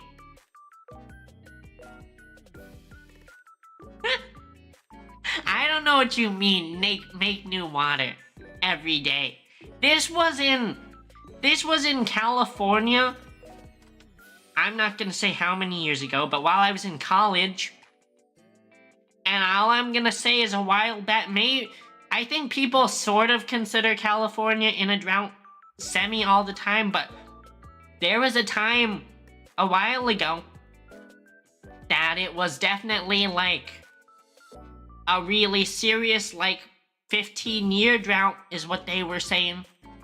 And water was like a very scarce resource. And not scarce, but people were definitely, like, everyone was paying attention to it. It's not like how it is now, where people are sort of just like, yeah, I mean, I'm not trying to be wasteful, but if I need water, I'll use water. It's fine. What do you mean the piss went back into the water supply? Do you know how that works? No one is plumbing their dirty water to go straight back into the potable water, Xenotime. Can you imagine? Your sink water just goes back into the same source that your sink came out of, so your sink is just a loop. Out of water? the claims of out of waterness were greatly exaggerated. Not that greatly exaggerated, but we were never like doing some bullshit feeding people unpotable water ban. So that's why it tasted like that, Rax. You probably liked it, you freak. You probably liked it, you freak. But yeah, I mean, back in the day, back in my day, you young whippersnapper, back in my day, we had to worry about water consumption. Back in my day. And then we've got fucking President Drumpfus, President Doofus, releasing, like, a huge amount of stored water for no reason into the valleys that farmers are in and flooding their farmlands. Frickin' he makes me so angry. Did you guys hear the news about the F-47? You guys maybe didn't, but I did because I'm an aerospace enthusiast is maybe the right word, maybe the wrong. I don't know. In aerospace is, you know, the field I work in. So of course I heard the F-47, Boeing's new plane, quote unquote new plane, is what President Doofus has selected to win the NGAD program. If you guys don't know, NGAD stands for Next Gen Air Dominance. So that our planes are all like categorized by generations, right? Most planes are what we call 4th gen nowadays, I think currently in service. We're slowly entering a point where the majority of planes are 5th gen, which would be like 5th gen planes are like our F-35, which is the Lightning II, and then the F-22, which is our they call it air superiority or air dominance fighter. That's like supposed to be like the jet fighter for winning fighter versus fighter combat, right? So that's this whole classification of air dominance, right? There was this project that's been going on in the government for like, must be like 10 years now, called NGAD, Next Gen Air Dominance. It's supposed to be for 6th gen fighters, right? It's supposed to replace the F-22. And last year, around this time-ish, they put it on pause, okay? Air Force was like, we're gonna pause this because we're actually not sure what's a priority for us. And I'm gonna tell you why they paused it. They paused it, like, I'm not gonna say I know this for a fact, but I'm gonna tell you with my intuition and knowing the industry. They paused it because it was too expensive, chat. They paused NGAD because they were like, we need to reevaluate whether we want to spend a ton of money on a crazy new F-22 successor. Or maybe if we can cut some corners, we can save some money, right? That's why they paused it. Okay? Friday. Last Friday, I think it was March 21st, Trump, out of fucking nowhere, and maybe it wasn't that, I'm sure some people knew about it. I'm sure it was coming down the pipe. Trump was like, yeah, we've decided. Boeing is winning the NGAD contract. They're gonna make a new air superiority fighter called the F-47. It's probably gonna be like a $20 billion contract.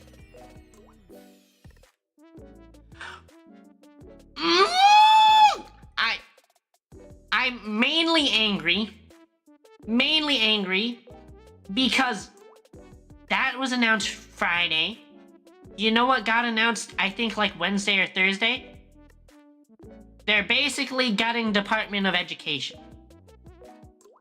Because Elon's doggy group, they don't deserve to be called whatever they want to be called, Doge or whatever. No, they only deserve to be called doggy because they're dogs.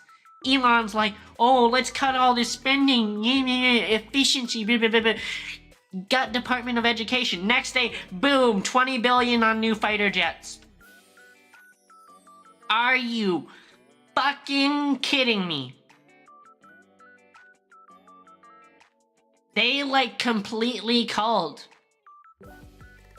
the staffing for our national parks. They're making it much harder for us to get Social Security. They're gutting Department of Education.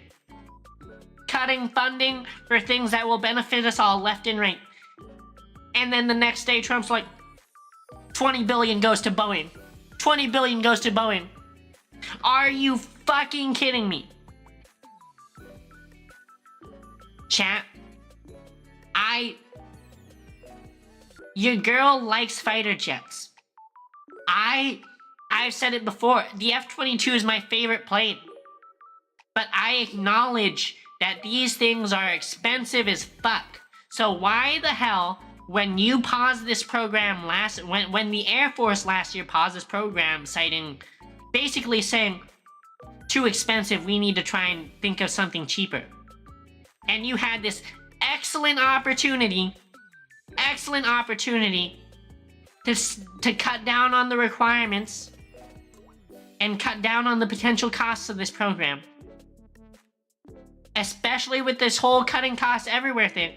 Why do you fucking decide to just out of the blue spend $20 billion on new fighter jets? And you spend it with Boeing, who's like, right now Boeing just not doing so hot. Everyone knows it. Everyone knows it, right?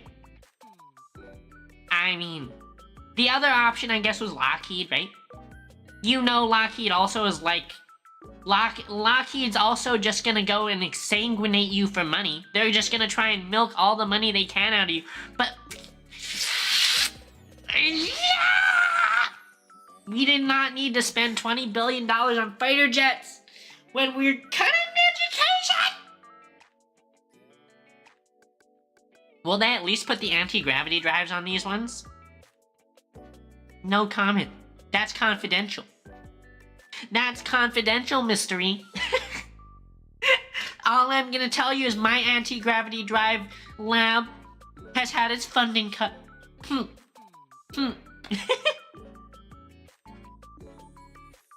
That noise is exactly how you feel too. It's how you should feel. I get it. I get that defense is important.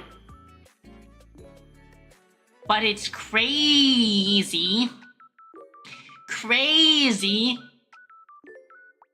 to cut so many other things, cut the Department of Education, and then just immediately turn around and slam 20 billion on the desk. Okay? It was just a huge about-face hypocrisy 180 kickflip in not the good way. Like it was a 180, but instead of 180ing the skateboard, we've 180'd our whole body, so now we're upside down and we're gonna land on our head.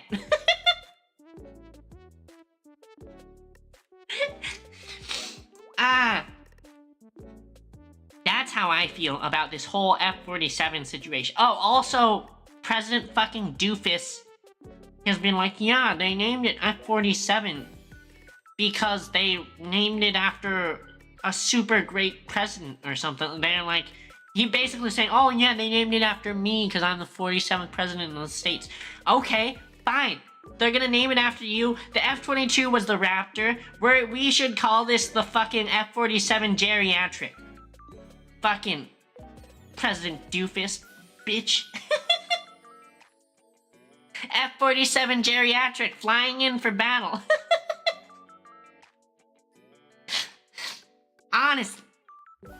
Honestly, ridiculous. Out here spending money. Basically, I'm like 90% sure what this was there was some money passed around back doors, and Boeing was like, Trump, we need you to bail us out. We've been having a hard couple years. Our profit margins here at Boeing are too small.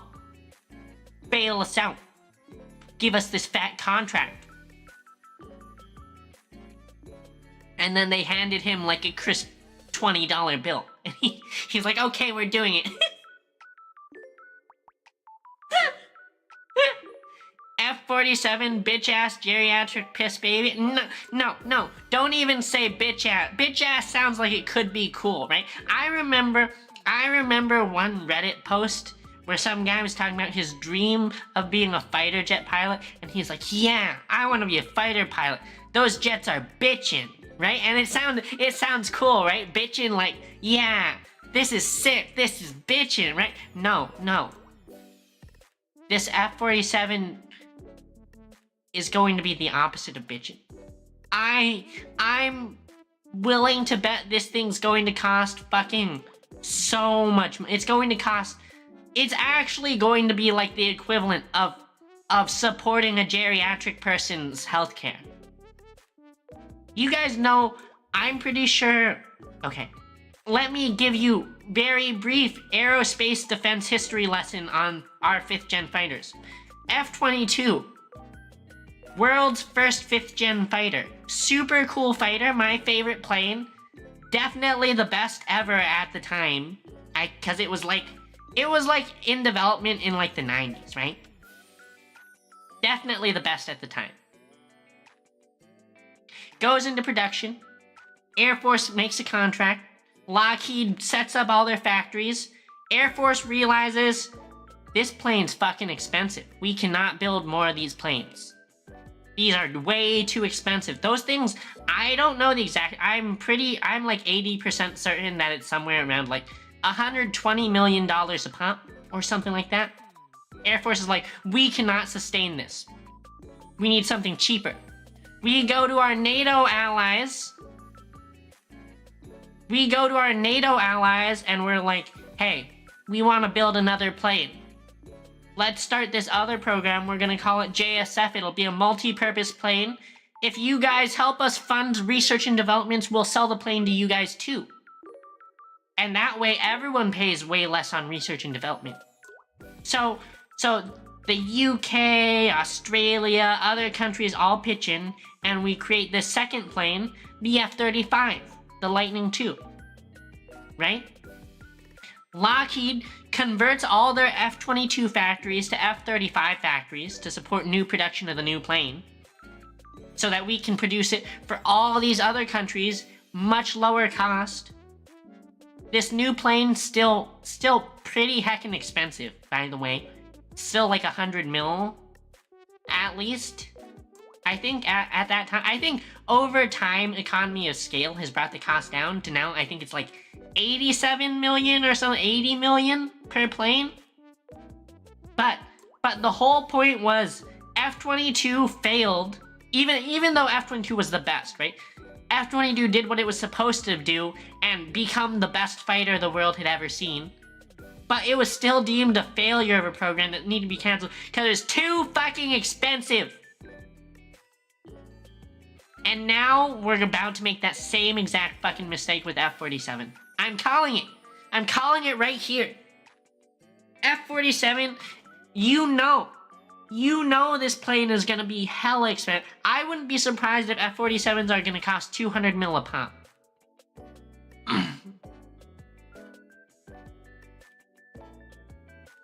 Xeno, that actually seems like a not bad idea. Are you talking about the switch from F-22 to F-35? Yes. I mean, it's really, like, it was a not bad idea. It was probably a good idea in terms of what we needed. I think a lot of people look at the F-35 as like a sort of sussy budget plane. Which it might be. Yeah, the NATO nations working together, it was a good idea. I'm gonna tell you, if we did not have financial support from the other nations, F-35 would be disastrous. Like, disastrous, because it's simultaneously a worse performing plane in air combat than F-22, and it's still kind of expensive, even though we basically crowdfunded development costs. But here's the thing. NGAD is not crowdfunded. And you know, who's not going to help us crowdfund more stuff? The NATO nations, because we're creating economic war against all of them right now. Yeah, let's put tariffs on all of them so none of them want to work with us at all. Are you fucking insane? Are you crazy?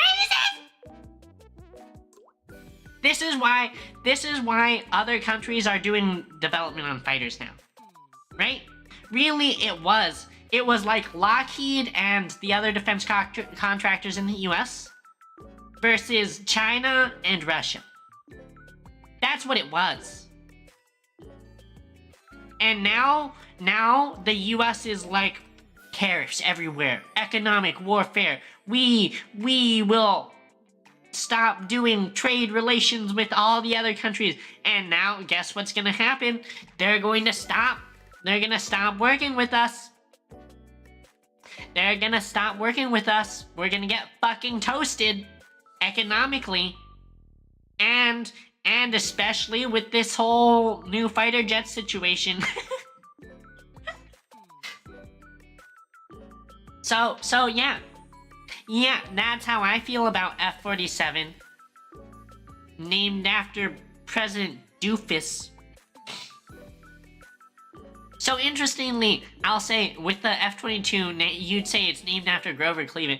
I know that F-22, before it won, what all these fighter jets are like, it's like competitions, right? So like, this new NGAD one was basically like, Boeing and Lockheed were fighting to get the winning design, right? F-22, way back in the day, was, while it was still a competition, while they were fighting, I think they were fighting Northrop Grumman. It was X-32, X being like experimental, I think. And Lockheed had the X-22, and Northrop had the X-23? Right? So what had happened was they, like, the X-22 and the X-23 were head-to-head, and then the Air Force was like, we like the X-22 better, and then they just changed it from an X to an F. So it wasn't named after Cleveland. But this F-47 guy, I don't even know what the number of the competitor was or what they were designated. Apparently it's been all this secret this whole time. They've been testing it all in secret, blah, blah, blah, blah, blah, behind closed doors. But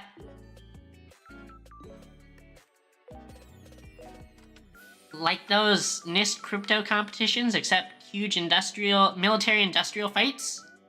Yeah, I mean, basically, right? That's all it ever is like, these government contractors are fighting, right? They're fighting to win the contract so that they can basically print money building planes and tanks and boats.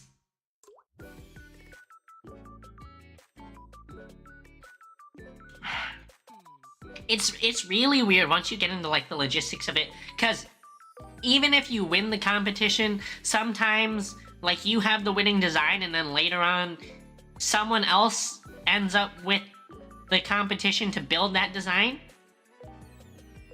and then they make a bunch of money even though they didn't design it because they said that they could manufacture it for cheaper. It's weird. It's weird. Yeah. So I think one of our fighters is like that. I think it's the F-15 or something, was designed under one company. It might have been designed under Martin Marietta, and now it's like produced by someone else. And that's how like it sort of goes, because that way the government supposedly forces competition, right? Every time they issue a new contract, they're like, we need to contract to build 100 new jets. Who can do it the cheapest? And then everyone's supposed to fight, right? It's supposed to be capitalism. Battle to be the cheapest. But it doesn't matter, because even the cheapest one is still milking us for our money.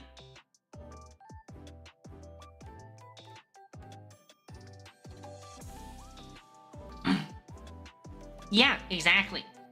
Competition, quote unquote. Where I mean, the truth of it is, like, you could say that, Xenotime. You could say, I can build the F-47 for $10 and a pack of Red Bull, right? And they might, but like, if you could convince them, right? If you convinced them you were like the best salesman, or you had like a really good plan and you're like, I can do it, they would hire you. You would win the contract. But then when you failed to deliver and you could not build them the fighter jets, you would probably get charged a ton of fines or go to prison. You know, that's just sort of how that works. So they all are like incentivized to not lie, right? But it's this battle of like, they still want to charge as much money as they can, so they're all going to be very careful about how they how they bid. The silliness of our government. No, I actually don't think it's that silly. I just think that the defense industry is sort of rigged. Same as healthcare. Rah, rah, they're all here to just take our money.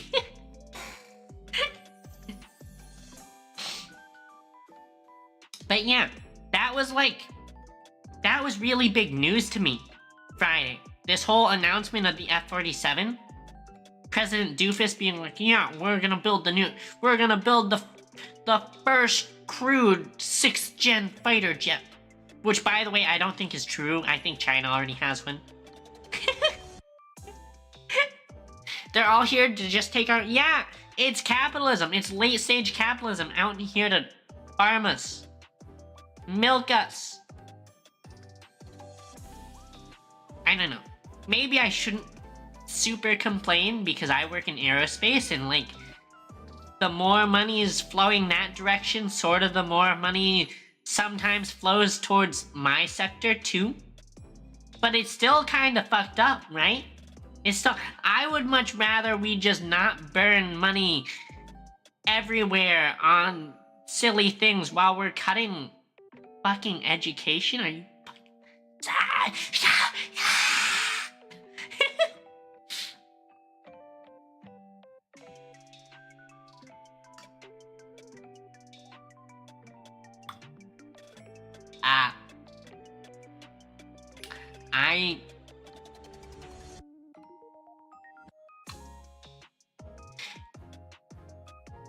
What happens between you and whatever milking station is your business and your business alone, Xenotime. I want nothing to do and do not want to know about what happens with you and any sort of weird milking.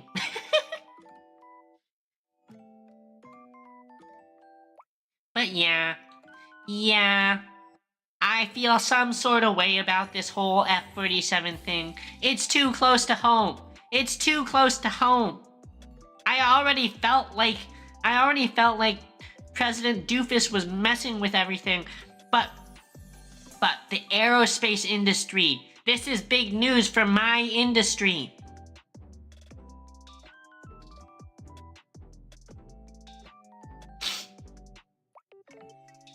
And freaking honestly, I think Boeing, if I could, I don't ever want to wish ill on people, but if there was a button that made Boeing successful, and a button that made Boeing the opposite of successful, you can guess which one I'm pushing. You can guess which one I'm pushing. It's not the green one. It's the red one. Fricking. Frick.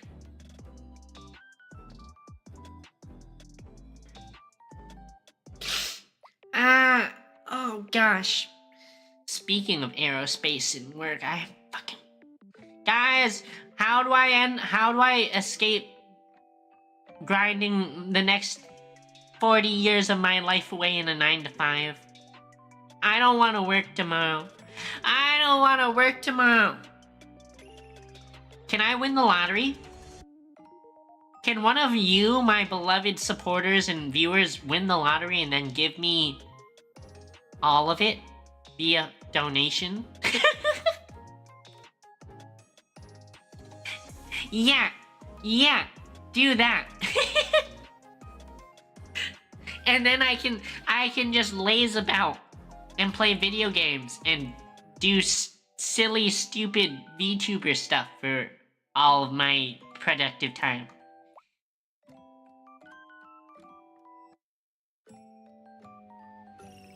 Shoot.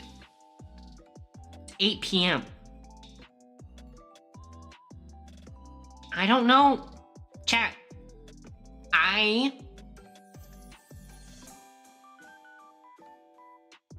do not know if I should eat another meal today. So I woke up kinda late. I woke up at noon. I had one meal so far today. I got In-N-Out. I got a double-double with animal fries. Although, guys, they gave me my animal fries, and I didn't check because I was at the drive-thru. But I got home, and I opened my animal fries, and my animal fries did not have any onions. Or sauce. It was literally just cheese on fries. That's so fucked up. It was so sad looking. It was just fries with like a square of cheese melted on them. And I don't know what I can, because I'm not gonna like drive back and complain. But like, how am I supposed to feel about this? If I paid for animal fries, which if you don't know, animal fries are like fries with a special, animal sauce on them, and then cheese, and then caramelized onions.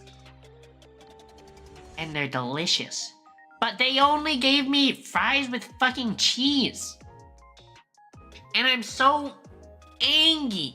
It makes me so angry because they're just so I opened the box and I was immediately filled with disappointment. Commit arson? You remind me of... I used to have this friend who I played video games with. We'll call her V. She would always make arson jokes.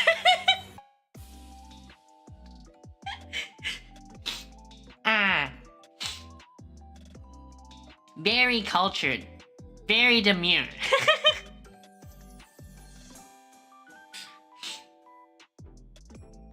But yeah, so far, all today, in my 8 to 9 hours of awakeness so far, I've only had a double-double and cheese fries. God, that sounds so bad for me to even say cheese fries.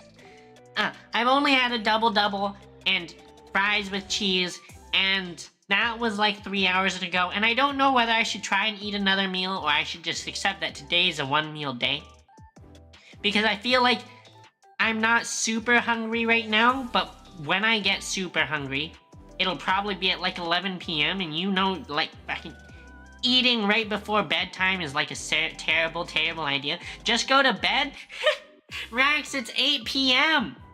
And your girl's a fucking degen and definitely cannot be asleep at 8 p.m. I probably won't even fall asleep till... this daylight savings time is fucking... I don't think during the past week I've fallen asleep before 2 a.m.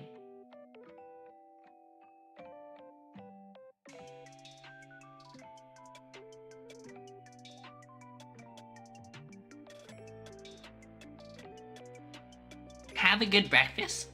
I did yesterday, chat, yesterday I had an amazing breakfast. For the longest time, I was not a breakfast girly. I would either usually skip breakfast during my college days, but before that, if I did breakfast, it was like cereal, right?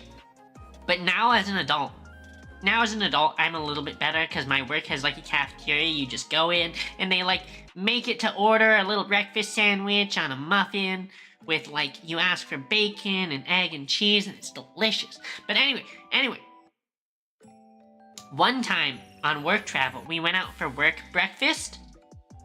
And what I got was I think it's called,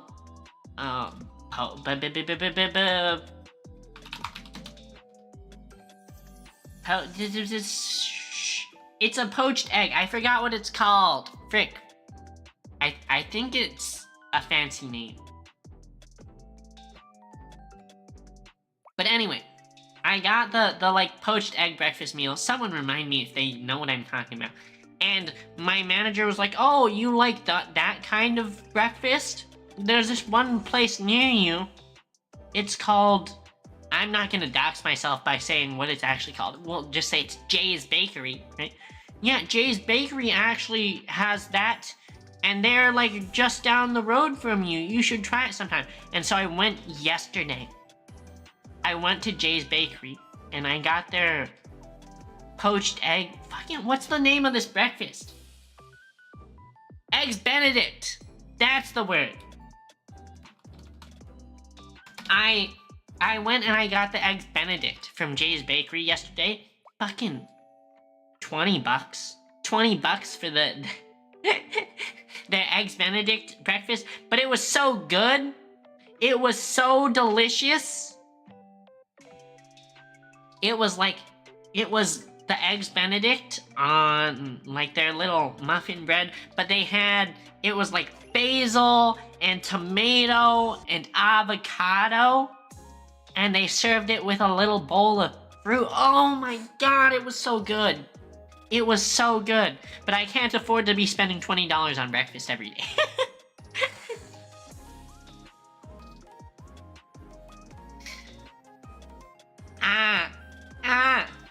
$20 is like more, like I budget like $30 a day for food because I'll be honest, I don't know if that's a lot or a little, but your girl doesn't cook, she only buys food. So I have to budget like a spendable amount for all my food. Hi, Skill Issue. Hello. What's up? How are things in Kiwi Land?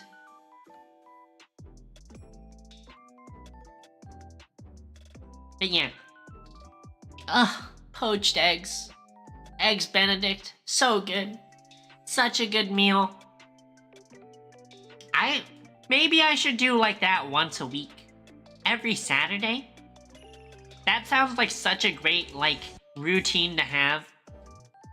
Delicious Eggs Benedict every Saturday. Sorry. One sec. I need to clear my nose. I've got this, like, icky congestion.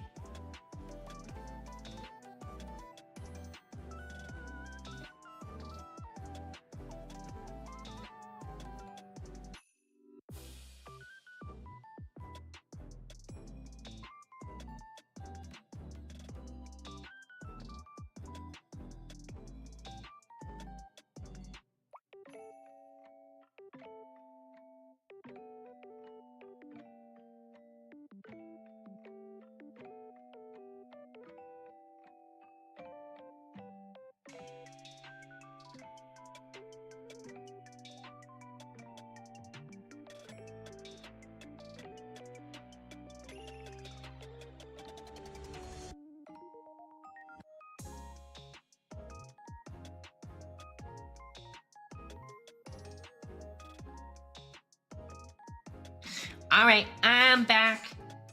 Have a good bike ride, Xenotime. Enjoy your food. You hit your first exam, Skill Issue?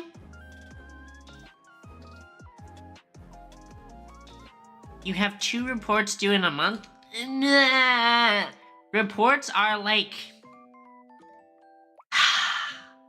the worst type of deliverable.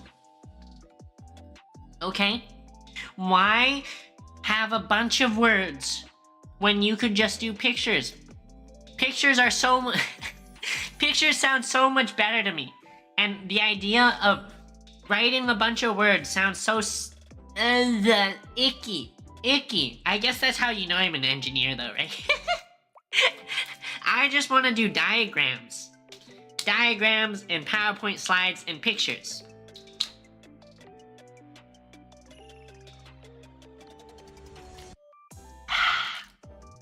Sorry, I'm drinking some fresh agua.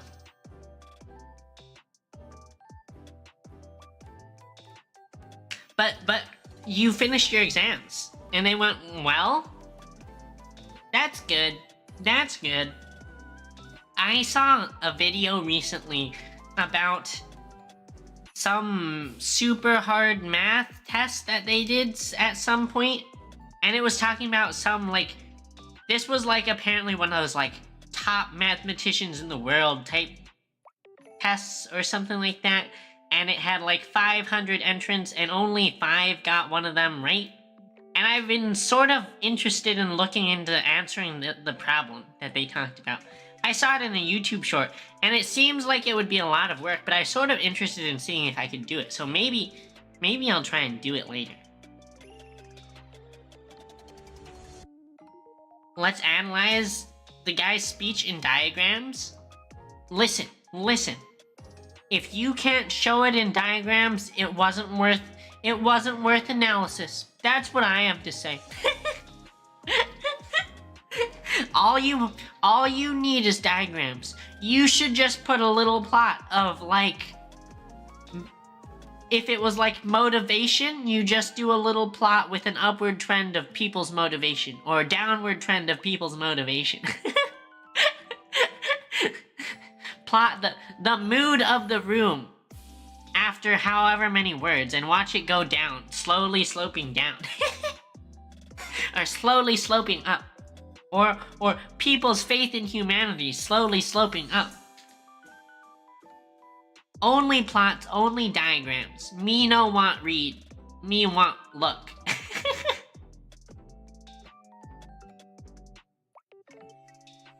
But I guess what I also really hate about reports is it seems like they're very research-based. Yeah.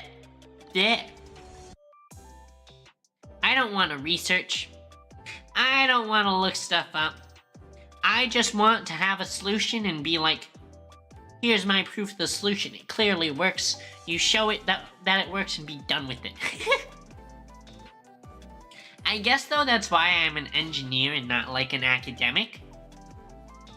Because I don't know. Something about going and digging through old research and, you know, blah blah blah blah blah, reading other people's reports, reading other people's papers sounds just not that enjoyable to me. Source, believe me, bro?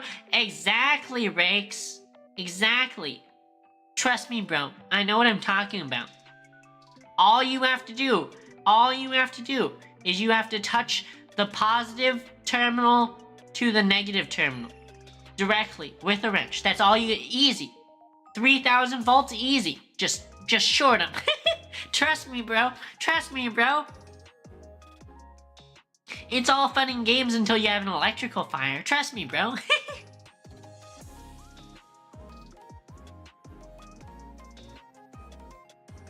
Reading report? Yeah. It's awful.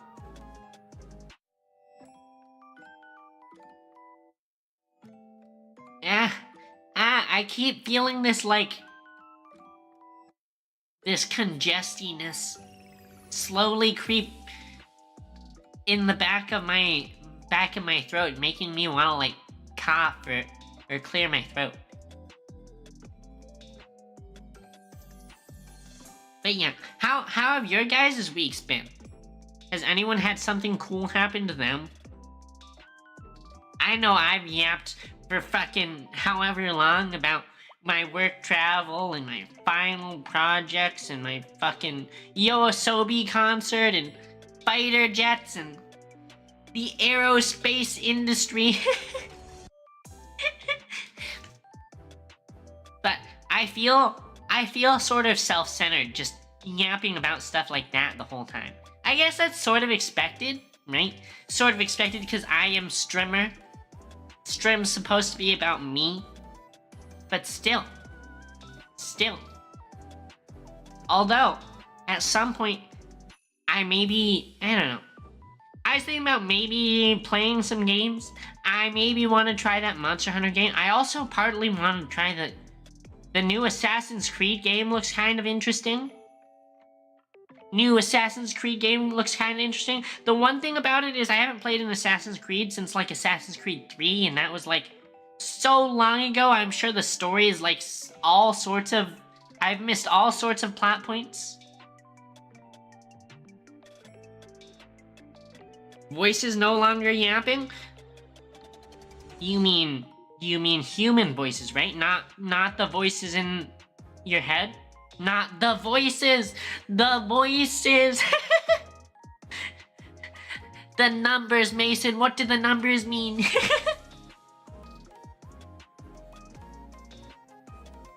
Actually,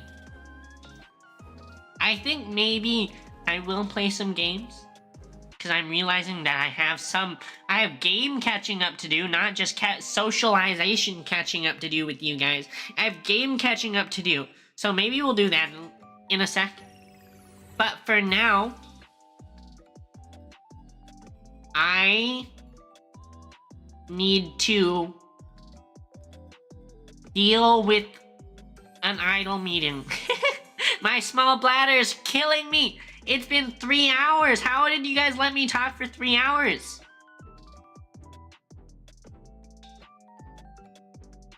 I'll be right back. I'll be right back, chat. I just need to talk with the other idols.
I'm back! And I brought snacks!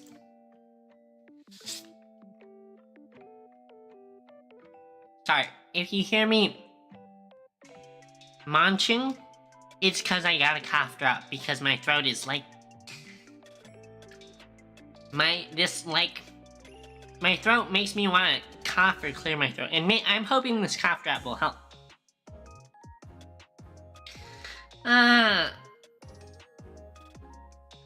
Yeah.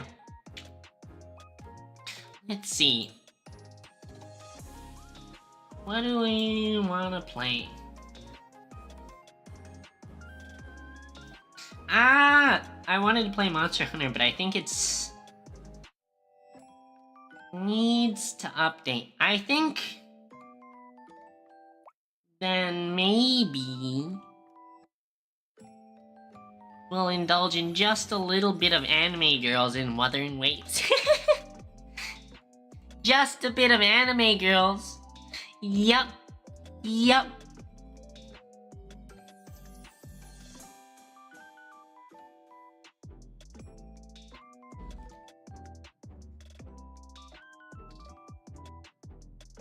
Skill issue, I still can't believe that you, like... I mean, I can believe it. But I remember in my college days gaming on a laptop. And that was a struggle for sure. I definitely feel like I could never really go back to using a laptop for my daily drive for video games. Of course, that's like a what is money moment though, right? Because being able to afford a full new computer is a battle. But still, I just remember my laptop would overheat and crash, get slow, frame drops, burn my lap if I ever tried to actually use it on my lap.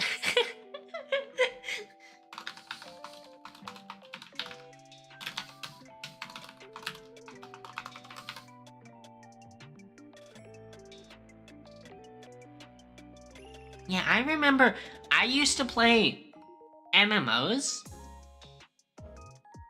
and because you get so many effects going on in MMOs and raids, my processor would actually just start choking, and then I'd end up with like 1 frame per second for some of those.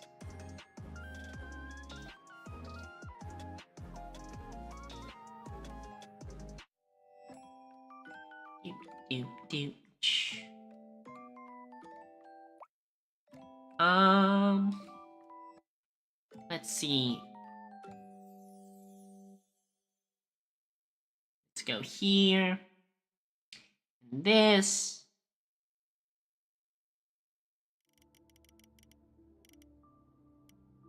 When you play Hollow Cure and 6 billion enemies start spawning, that's really interesting to me, because I also feel like I get it, because there's like a lot of stuff going on. But I also feel like Hollow Cure should not be particularly... It shouldn't be graphics intensive, right? I guess it could still be processor intensive, because there's so much stuff going on. But I feel like Hollow Cure should not be graphics intensive, right? Anyway, let's catch up on story. However long this is going to take. Probably. I don't know. I don't remember hearing how long people spent on this story, but...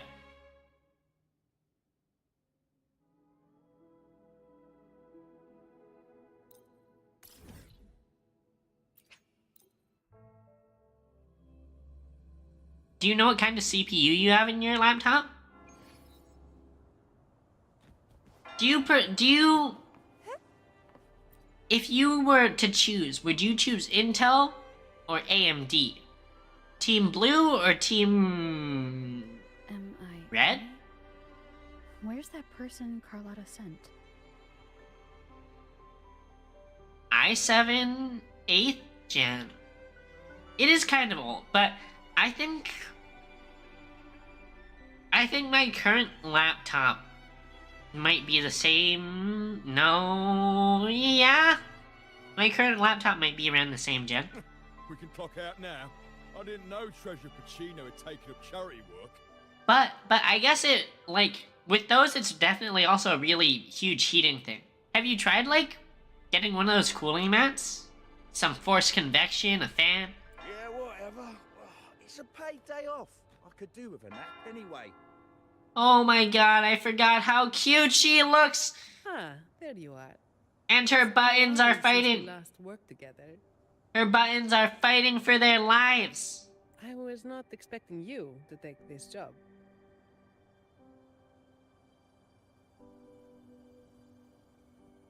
Wait. Skill issue. I'm confused why you'd even mention integrated graphics when you have a 4060 in the gaming laptop you're talking about, right? You mean like there's a 4060 in the laptop, right?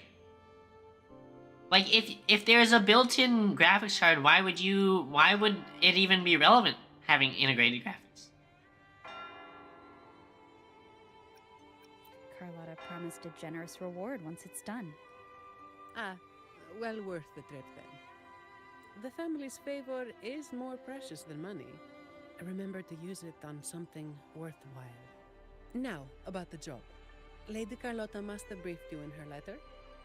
I'm curious what the Order is thinking, stashing their relic in the Montelli vault. At any rate, my job here is to keep you safe.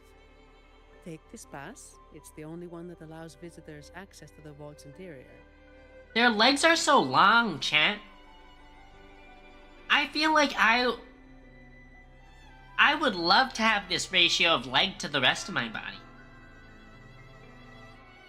Time to go. The Order's rep is waiting for us.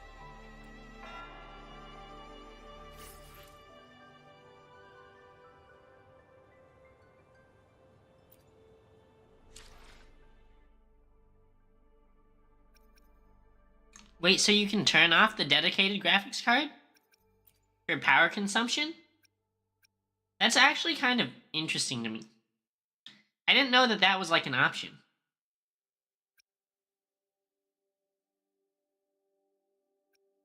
Sorry, I'm just messing with my sound real quick. Doop doop doo. Oh.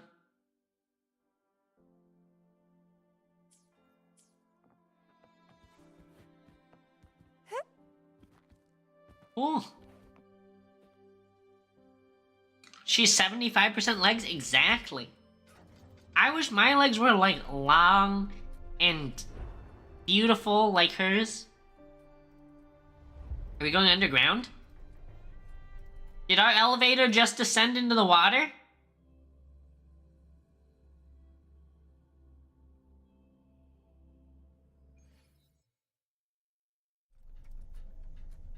$200 Chrome. Skill issue, there's nothing wrong with having 200 Chrome tabs open. Why are you attacking me? Why are you attacking me?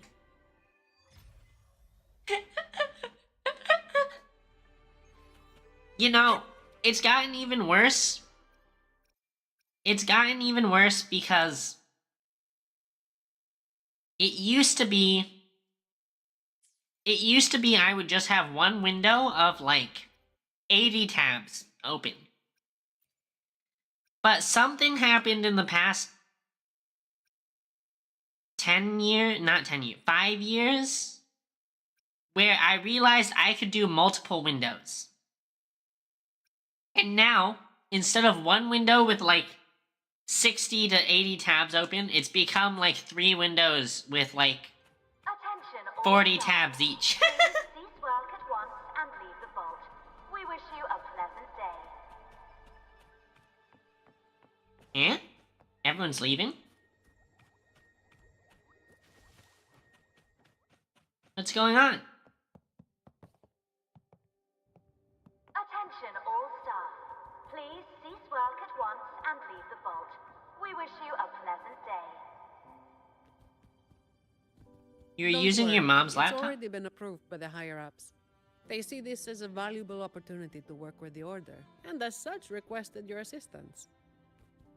Her computer, and it would lag when you We're running a video call.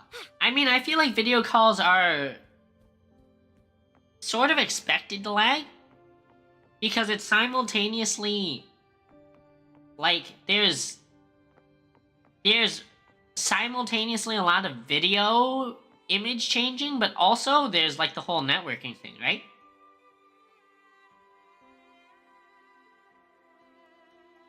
You can be lagging in, you know, multiple spots at once from there. It's always hard to tell. Always hard to tell. Oh, it's a big blubberfish looking thing.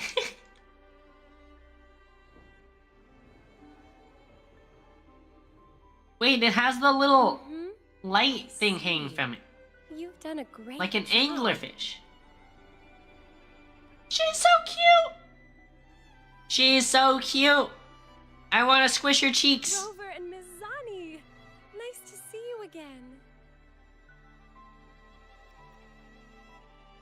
How long do Wuwa dailies take me? If my goal is to speedrun dailies, 10 minutes. The thing is, the weeklies are like an hour. And the truth of the matter is 10 minutes is too long. I feel like I should not feel obligated to have to log in every day and manually do something. I feel like that's just attention being stolen from me. Purely for the sake of stealing it from me. I feel like these companies are just trying to steal my life. It's been a while. Mind if I ask what you were doing just now? Oh, we were just chatting. She's They blushing. seemed lonely. Not many people talk to them. She's so cute. This train echo? It's been running since the vault was built. It chugs along, doing its thing in silence. Wait, is Girls Frontline 2 the like new one? But I do believe Do you your like company it? has made its day. It seems sort of like happy looking in its motions, but its eyes look so tired. But if I remember correctly, you are not the representative the Order informed me of. Yes, it was supposed to be another acolyte, but she's busy with the Order's work, so I volunteered. Is that the one where you're like turn-based strategy where you're like moving them around the map too? Did the thought of working with the Montellis scare her away? Perhaps, Ms. Zani. But I'm sure she'd think differently if she met a Montelli employee like you. Seeing I as think- the Montelli family and the Order are both blessed by the Sentinel, our paths were bound to cross eventually. Skill issue, I think in terms of dailies, Star Rail's the best. Like, in my heart, Star Rail is for sure the best for dailies, because you turn it on, and you set the auto battler, and then you go and do something else with your... You go and do something I'm glad else you while see it's it that auto battling. Now, do you have it? Certainly. Is she cute? I As hope you she's requested, cute. The escorts carried an empty case, while the relic stayed with me. Ooh! This thing looks evil. This looks like some sort of evil artifact. What's inside? It's an important relic entrusted to the Montellis. That's all I know. What I think you might like skill issue. I don't know when it's coming out, but Arknight's Endfield is like a anime girl gacha game, and part of it is Factorio. So you get to like build your But it base doesn't and matter. expand it Lady as needed. Carlotta gave me this job. I just follow orders, no questions asked. That's how you work for the Montellis. Our top priority is to get the job done, nice and clean. Yeah, you should look it up, skill issue. It's called Arknight's Endfield. By the way, the device from Lady Carlotta should have top security clearance, so you'll be able to operate the train echo. I hope you enjoy driving. I don't think it comes out till like fall. or something. But I saw people playing betas over the past, like, a month ago. And it looked very promising.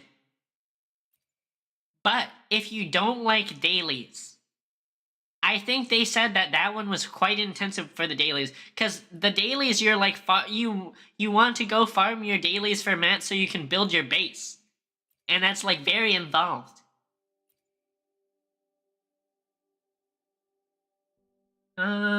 Switch track directions.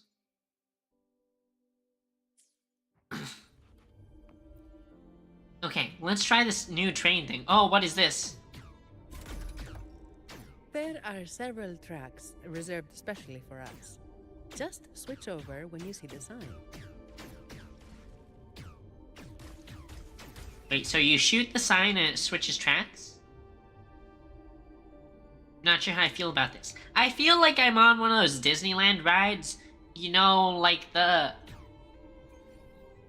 I think it's like Buzz Lightyear or Toy Story, where you ride the ride and you have the little gun. Oh!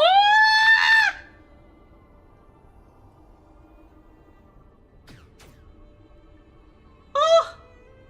I feel like I'm on a Disneyland ride. There's another train, shoot it!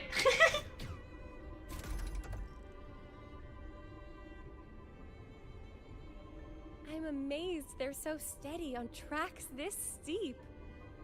Perhaps your earlier encouragement did wonders, miss. I would love for her to encourage me.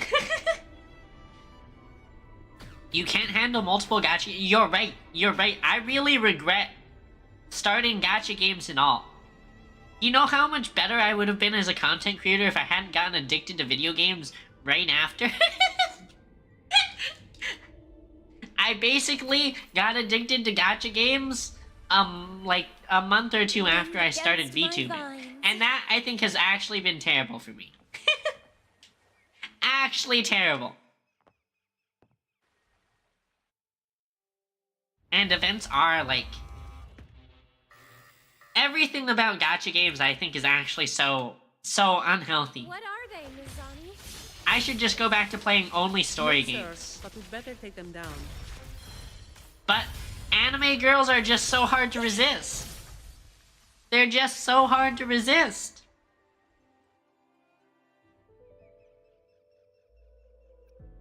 What happened? The vault security mode has been activated. Someone touched something they shouldn't have. I'll touch you.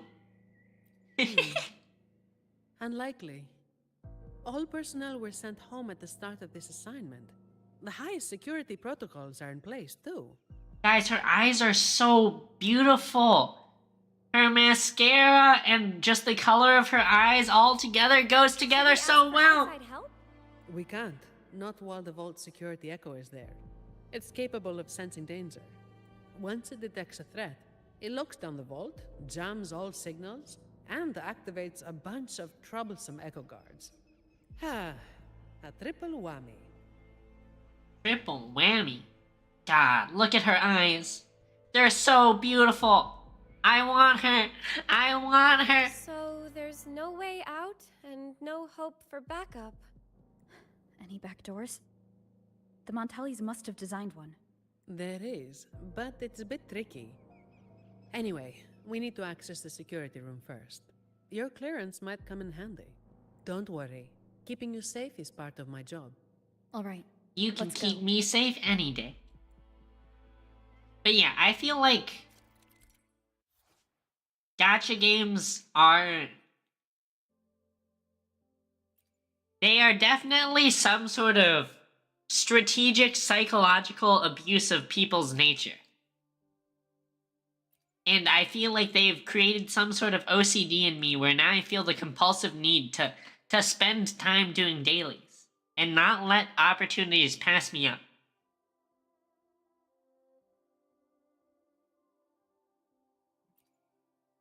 Clearance device to shoot the target mechanisms. This will change their status. Keep an eye on the surveillance cameras. They're all interlinked. Guards will be summoned if you're detected by one for too long. Okay. With top clearance, you should be able to disable some of the cameras. Give it a try. Gotta do my exploration. Yeah, I Wind mean, against my vines. I feel like I'd be so much happier if these games just... Almost if these games... I guess it would just be... If these games took away their pull system and it was just story, they'd be, like, fantastic, honestly, as just, like, story games.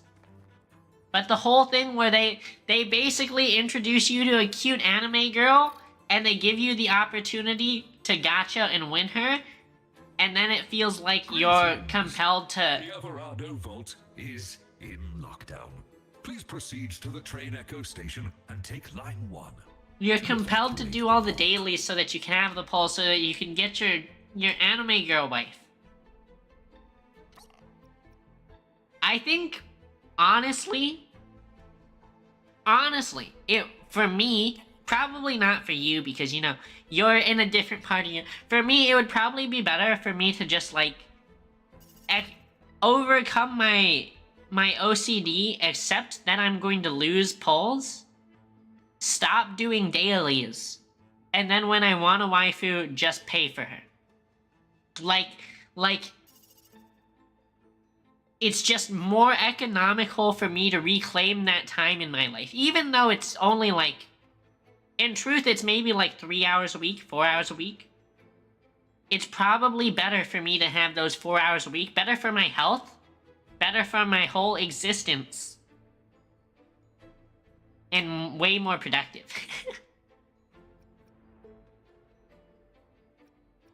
Understood. Current train Echo passengers 0. You may depart at a time of your choosing.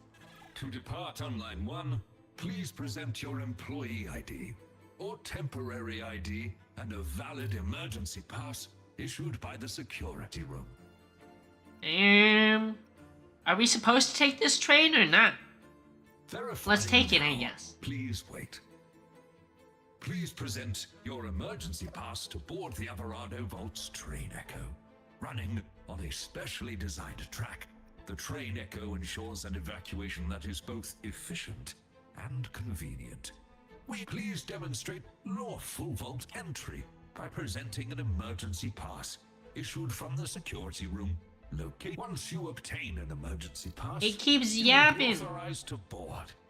Running on a specially designed track, the train Echo ensures an evacuation that is both efficient. Are you seriously telling me that I have to go deeper into the vault to get out of here? Processing. Please present your pass to board the train Echo. Thank you. Of the Alvarado Thank Vault. you for the... the nuts, Glands. How are you? How are you, Glands?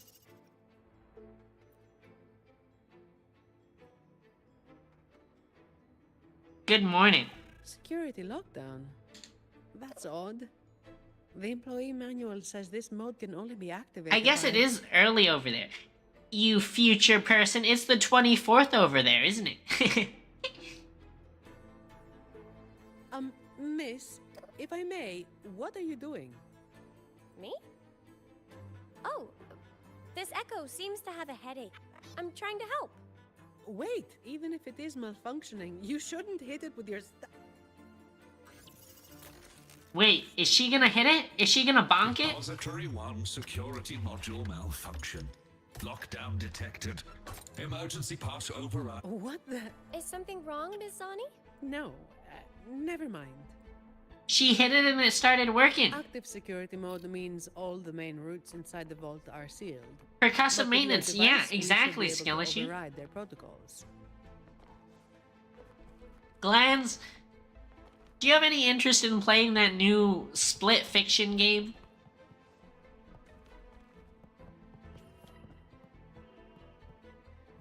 I sort of am curious in playing it, but it seems like you need a partner to play it, right? Because it's one of those co-op games. You already played and completed it? Frick! frick? Was it This good? vault feels suffocating. I find it comforting. There's no idle chit-chat here. Just work. Plain and simple. Hi, Rax.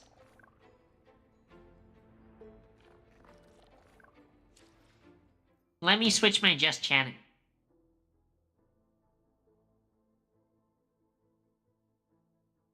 Best girls on the... You're darn right. You're... Why? That's not the right button. Have a good night.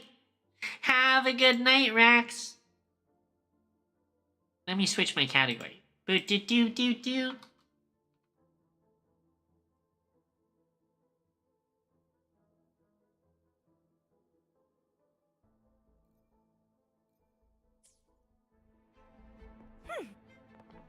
Yeah, it sounds like your laptop's maybe battling.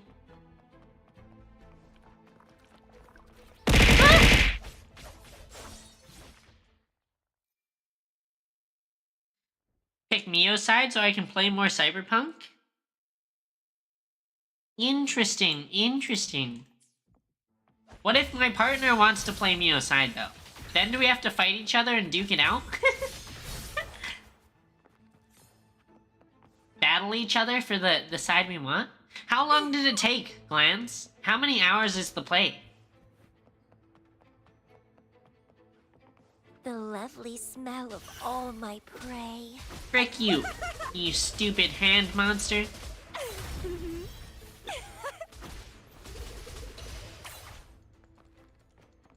$13 hours? That's actually... That's not that long. I just feel like it's hard to organize that many hours with another person, right? And then, of course, it's like if you start it with one person, you want to finish it with that same person, right? So you have to organize 13 hours with the same person. You can't like switch it. Starting to move. Get fricked. Get fricked, rock monster.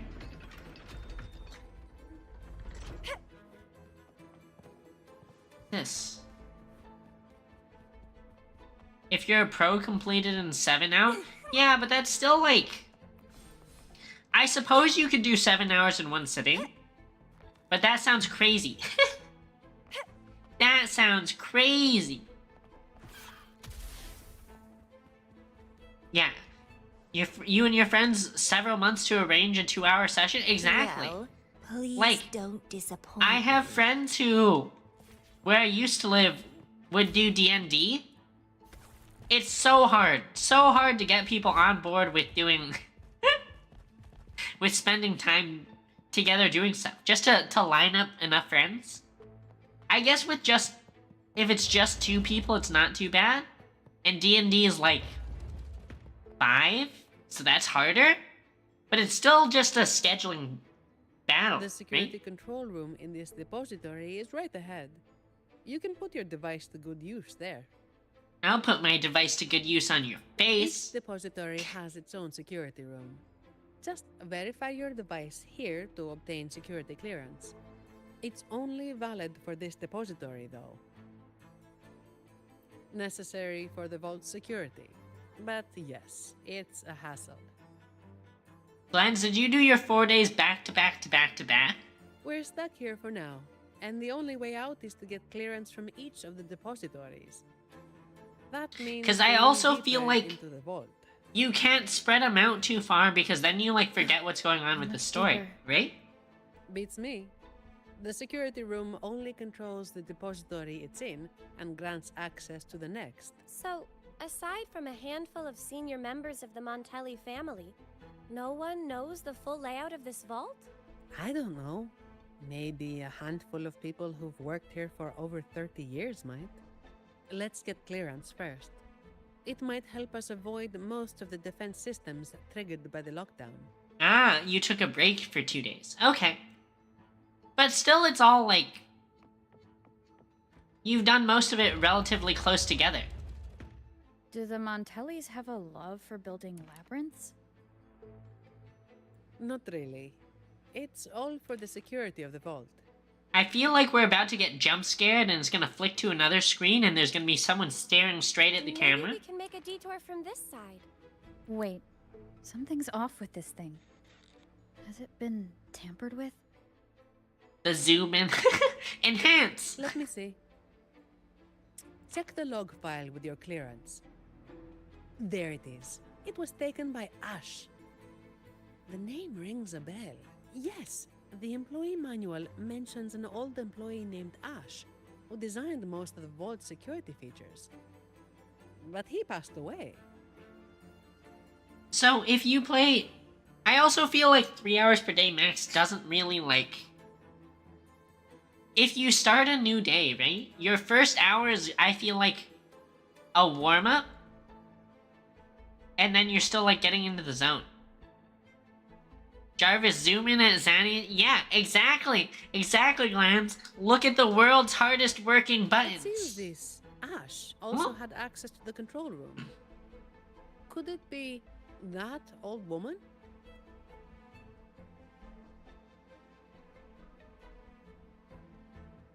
This is only speculation. Look, you can see them from But here. what if this Ash stole from the vault and took the security module?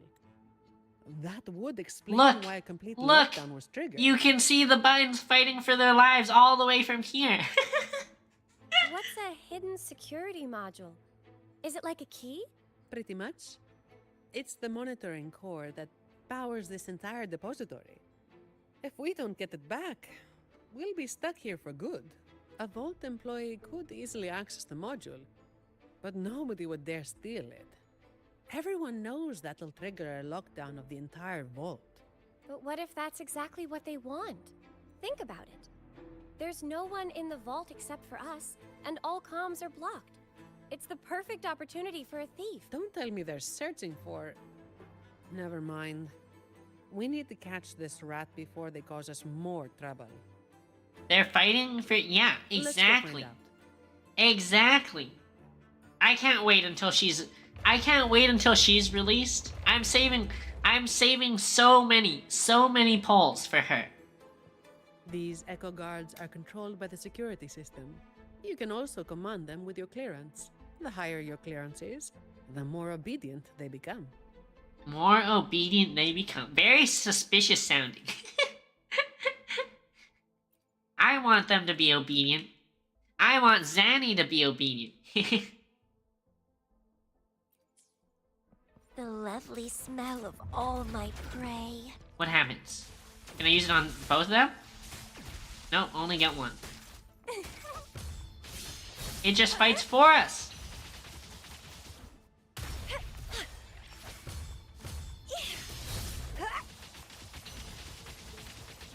Some mechanics are similar in levels and others are brand... Yeah, I guess that makes sense, right? And then you don't need to, like... Then it doesn't matter, because as long as you stop playing at the end of a level, then, like, the next level is all going to be a warm-up no matter what. That makes sense. So that's, like, really good, because you have, like, dedicated breakpoints for you to stop playing. Feed my blossoms, self-deceivers. Do you feel like 3 hours was enough time to get to a good stopping point every time you played? Watch out! It's fast. What's fast? Oh! Ow. I was about to say it's not that fast, and then I walked into it. I'm gonna die! I'm gonna die! You didn't see anything. You saw nothing. Ow! No!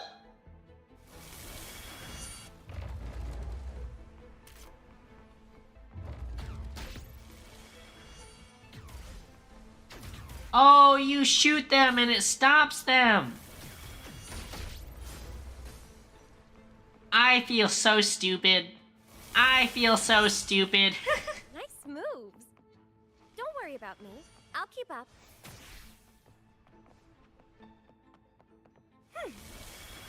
Oh. Easy. We just walked past him. Oh! We've been seen. We've been seen. Eliminate the witnesses. What a pain in the neck. You know, Phoebe... Maybe Phoebe is the thief. Skill issue. But it's fine, because she already stole my heart. I'm switching to the Phoebe team.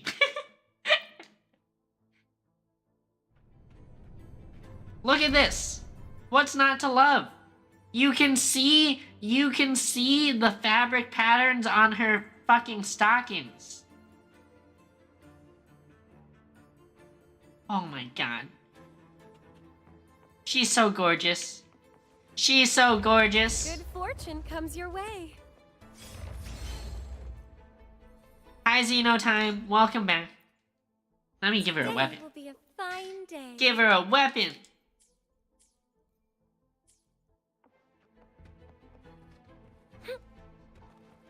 Dark It's forces very cold.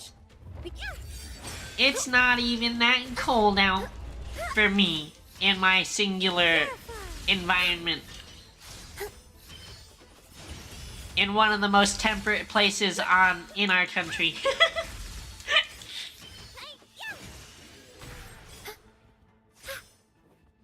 Have you been drawing stockings recently, Glans? Have you been doing art recently, Glans? There's a covered vase here. Beautiful or ugly? What do you say? Ugly. The Montellis disagree, but they keep it hidden for people of your taste.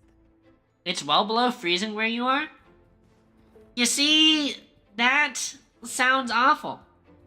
That sounds awful, and that's why I don't live where you live.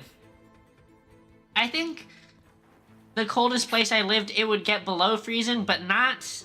Only just barely, and only very rarely throughout the year. Take them. They're the personal bonus Lady Carlotta arranged just for you. And if at any point it's well below freezing, I feel like that's just painful to live there, right? You finished your art at 3:30 last night? Is it cute? Is it a cute anime girl?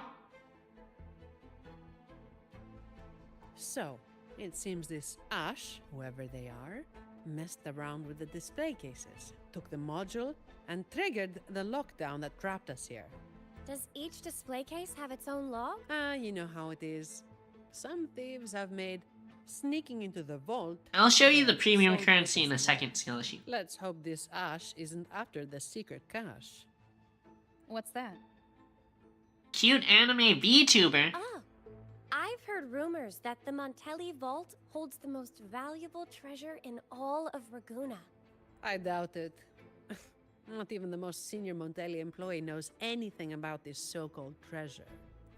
But that ridiculous tale still draws in idiots trying to break in. Hundreds of them every year. They think a stolen ID will let them waltz into the vault. But as I said, each depository has its own security module. When the vault Guys, is in lockdown, it's impregnable. It might be the only thing here that's impregnable, Zanny. But I really like this, like... I don't know if you guys can tell from the stream, but her eyelashes just have this, like, little touch of red, and it looks so good. And part of me honestly wants, like, building this model was really fun, and part of me wants to work on another Live 2D model, even though, like, because I would like to do some improvements, but it also sounds so daunting. It sounds so daunting to build another model.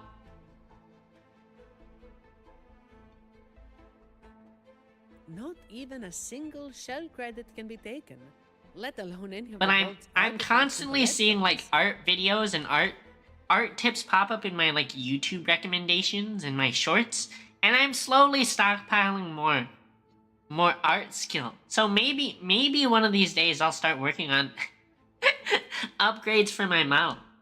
Let's head up to the monitoring room on the top level and check if the old lady we saw in the surveillance footage is Ash. Some of the defense systems have been activated. We should tread carefully from here on out. Yeah, Xeno time. It's definitely a really interesting thing to try and to do, and I recommend you do it if you haven't ever. I think it's something you should experience at some point.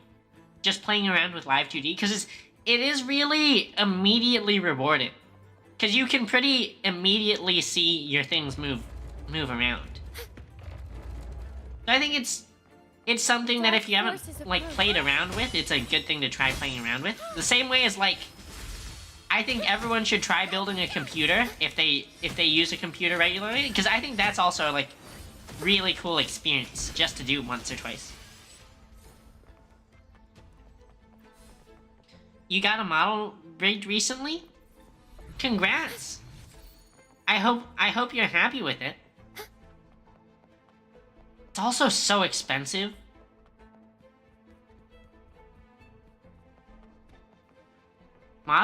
Getting models done by like actual artists and riggers is like so expensive.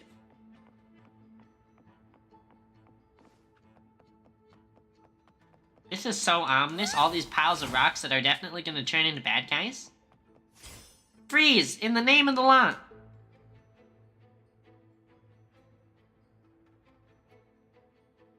Hello. I don't think I've seen it, Glance. You should, Xenotime, you should. You should try it. I think there are kits already on the web. Like, people have PSD files. That's the file type you use in Live 2D, is PSD. People have PSD files that you can download and play around with rigging for. Excuse me, ma'am. Do you work here? Yeah, Glands, I want to see it. Sorry if this sounds odd, but I'm a bit confused. I don't remember why I'm here. This lady is actually geriatric in the middle of a vault on lockdown. All I know is that I do work in the vault, and my name is Lily. Bro, how can that be all you remember? Capitalism has frickin' fricked your brain if all you remember is where you work. This isn't the section I oversee. Why am I here? Skill Why issue, are you here? you should try building a computer. Lady Carlotta has tasked us with a special delivery. Now, May I would see say... your ID, Miss Lily. I would say you should try building a computer instead of getting a laptop, but it sort of depends on whether you need it to be a laptop, right? I only have this card. Thank you. Confidential researcher? The vault does have that position, but the researcher shouldn't be in this section. The ID is real. The anti-counterfeit features check out. She doesn't look like she could be a thief's accomplice either. That thing you're carrying seems to disagree. The Order's relics are kept a secret from everyone, including an acolyte like myself. I can't say what it's reacting to. Wait, it's reacting? I do have a strange feeling about Ms. Lily. Let's bring her with us. She could accidentally trigger something dangerous if left alone. That's the last thing we need. I also like how I set my main character to wear the mask, and now she's wearing the mask in all the And if she is somehow the involved, cutscenes. we'd save a lot of effort by taking her with us. I should turn it I'm off. sorry, Mom, but She's you'll need to too come with pretty us. to be masked all the time. I understand your hesitation, but with the vault sealed, you'll be safer with us. All right. I'll come with you. Good. Time to use your clearance, Rover. Let's find out what's really going on in this vault. She looks like Joker? Yeah, It honestly is like a really... Fine day. It's like a really nice look for her, to be completely honest. But the one thing about it is... one of the things I really like about her design is her eye makeup, and you can't see the eye makeup when she has the mask on. Let's turn it off. Today will And be then you can Why see how can't we pretty be she there is. for everyone, as we head toward our shared future, leaving the Just past behind. The red eyeliner is such a nice touch. Also, I forgot to show skill issue. This star currency is the premium currency. I don't know if this is what you were talking about with the spiky star stuff.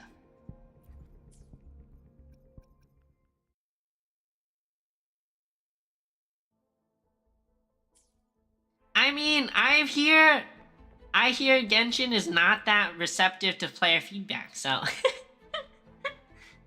maybe they'll get better. Are The there longer the vault stays are there unlocked, skins for any of the more defense characters? systems and echo guards get activated. Oh, someone's hiding over there. Very suspicious. Very suspicious. Let's go hunt him down. Hunt him down and beat him up. Mom, does the name Ash mean anything to you? Old Ash. He used to say he wanted to sleep among the echoes to study their behaviors. That sounds like a great way to die. I mean, maybe not, because in some sense this world is like Pokemon, right? So and sleeping amongst the Pokemon does not necessarily sound dangerous, but like in the real world, if you told me you were gonna go out and sleep amongst the elephants and the tigers, I would tell you you're like in danger of dying. So the real Ash did exist. As for that man hiding over there, he might have stolen Ash's ID and gotten stuck here. Ash's ID was stolen. Outsiders couldn't have done that. We've been in here for at least 20 years. Oh, 20 even years? with my fuzzy memory, I know that much. Scientists are actually like that? I know. I would also like to point out scientists have definitely died doing that. Like 100%. 1000%. Their researchers have died going out and doing that. 20 years in this vault. If it were me, I could maybe last, well, 10 years tops. I can't even believe she would even put that out into the world. This idea of staying inside a bank vault for 10 years. No one should be working in such awful conditions, Miss Sani.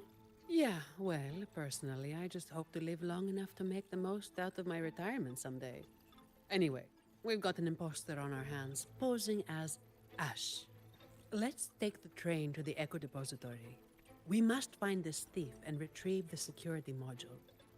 After that, we can decide what to do next. Also, Glens, I don't know who Skirk is. But I've seen Verisa. And Verisa makes Dark me... forces of... Verisa makes me feel a way inside that is like, huh, I don't play Genshin, but if I did, I would definitely pull this Verisa character. Be my salvation! I Swift call and upon the resolute. Sentinel! Moment of resonance. Huh. Huh. Ha! Ha! Strike from the shadows. Ha! Ha! Ha! Frick you. Sentinel protects me.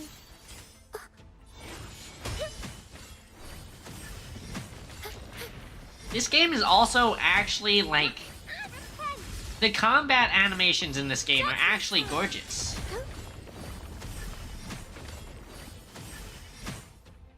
Which I know, like... I guess combat animations in lots of games are gorgeous. But, like, look at this. Look at this. Swift and resolute. She turns into a fucking disco ball and shoots lasers everywhere.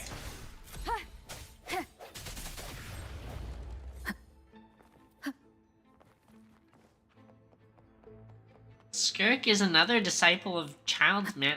I mean, these words I know mean something, but they mean... Remnants of the I past. do not know what they mean. Other than...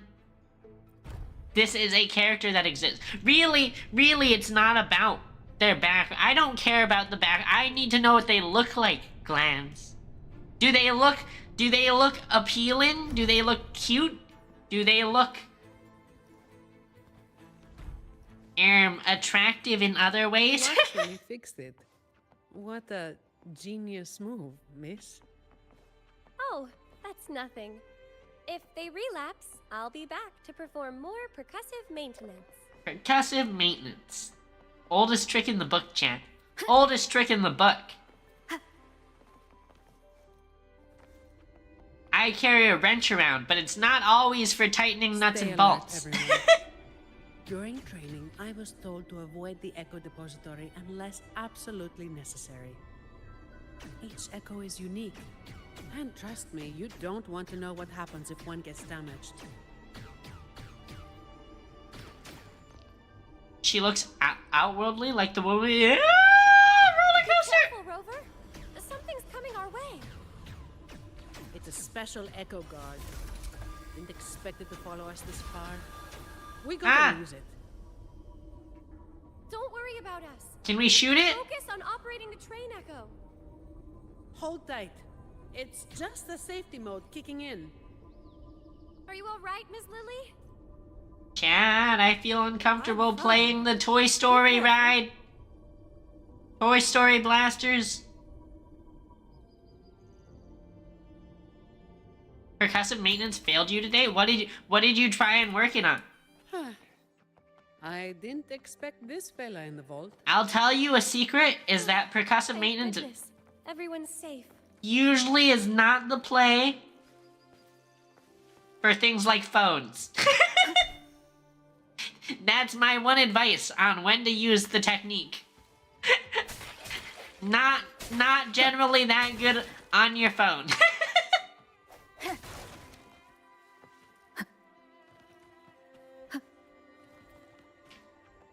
Pokemon Snap gameplay. Which is Pokemon Snap a new one?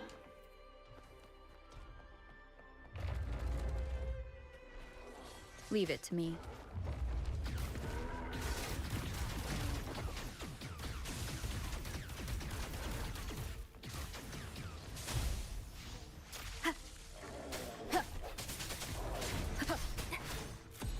Wait, so it's super old. The hour is upon us. Sentinel protects me. Bro, you use percussive maintenance on a light? Be my salvation. That was close. Are you all right, Rover? Rays of illumination. Allow me to say... What? Why is it still angry? Why is it still angry? It still looks angry at me. I don't like it. Interesting. I mean, as long as you didn't hit the ball, right? But I don't know if that's what I would have gone for. I don't know the exact symptoms of your light bulb issue. But I'm not sure I would have gone for the percussive approach there. Oh, there's a book. What is this? It was Blinky. I feel like I would have expected it to be a loose connection, and I would have tried putting like tin foil in on the ends. But who knows? That probably would have been a bad idea. Leaving you is the last thing I want, but these troubled times force my hand. All I can offer now are a few words on this torn paper. Stand tall and live your life with pride. Your parents gave their lives for the dignity of art, and you carry the same blood in your veins. I've sacrificed my freedom in pursuit of the endless mysteries these echoes hold. But I believe in you. You have a strong heart. Hold on to hope and keep moving forward. One You day, like Carlotta treasure design? we have valued deep within Interesting. the I have Alvarado Carlotta. vault will bring forth new hope. I think my favorite character design in Wuwa My dear is boy. part Leaving of you Thea. is the last thing I want, but these troubled times force my hand. I don't know if you've Like seen an her offer yet. now or a few words on this torn paper. Stand tall and live your life. Stop playing. But she's really cool because first of all, she's got this one form. Let me find it. Boom. And she's basically Freerin. That's what I have to say. Basically Freerin right here. That's her one form. And then she also has another form where she just turns into mommy. She's got like an older form. And she ends up looking so much more mature. And she's just straight up a mommy with huge tits.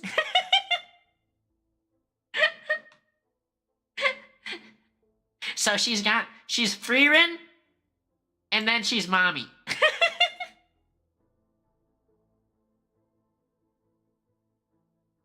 I think that's my favorite of the Wuwa designs. Let me see if I can find a better picture of... Yeah, Wuwa.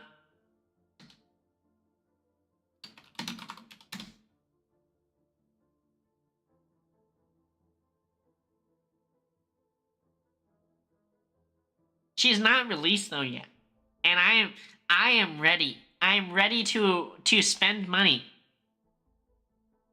as soon as she is released. Is this picture better?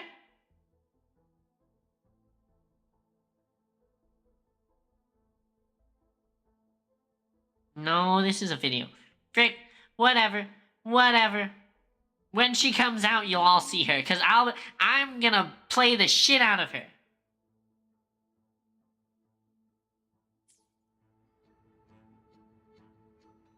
You like ice characters? It looks like a letter sent to his grandson. And this paper... Was it torn from a book?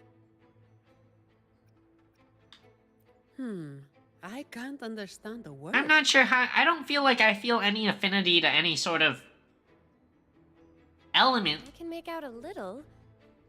It seems But I do connected to cryptography. really like these, like, cute, innocent girls like Phoebe.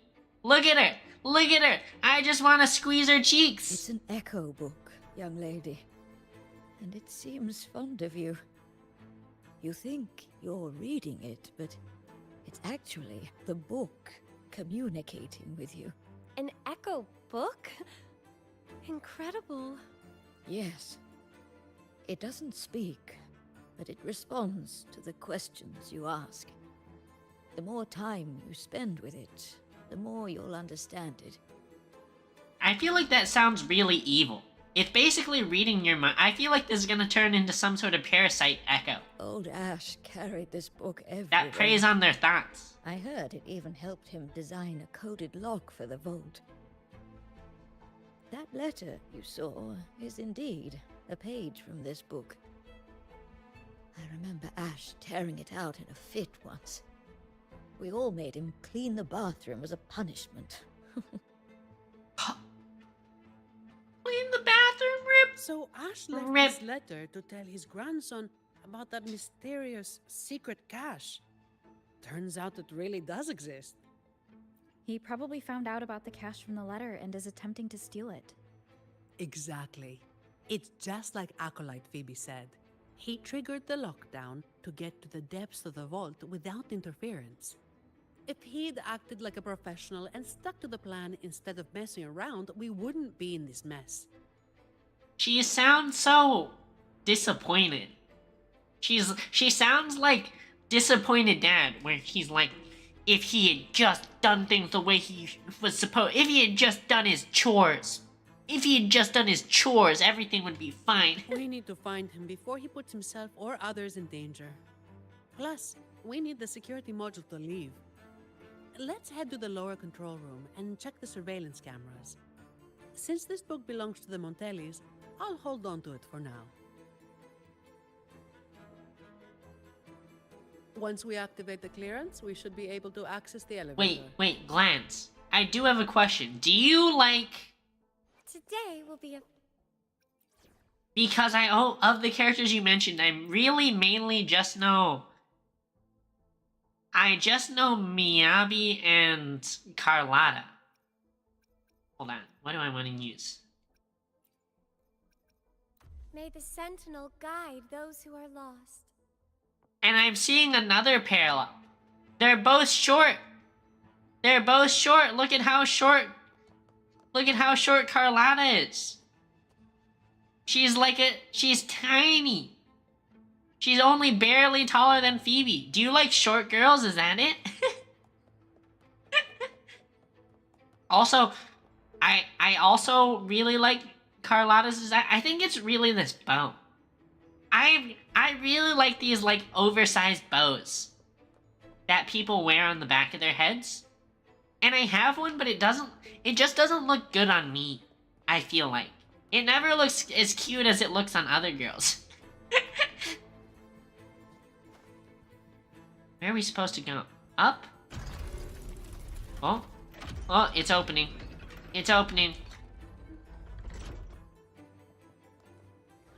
Ayaka's also short? Improvise. Yeah, I know. That's why I was saying. I know Miyabi's short.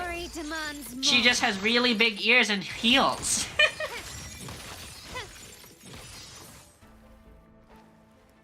Wait, they're literally...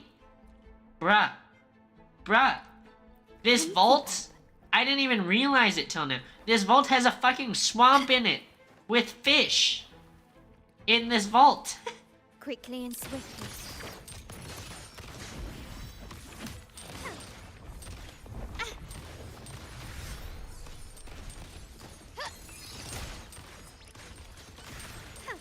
Can you keep up? Carlotta has heels?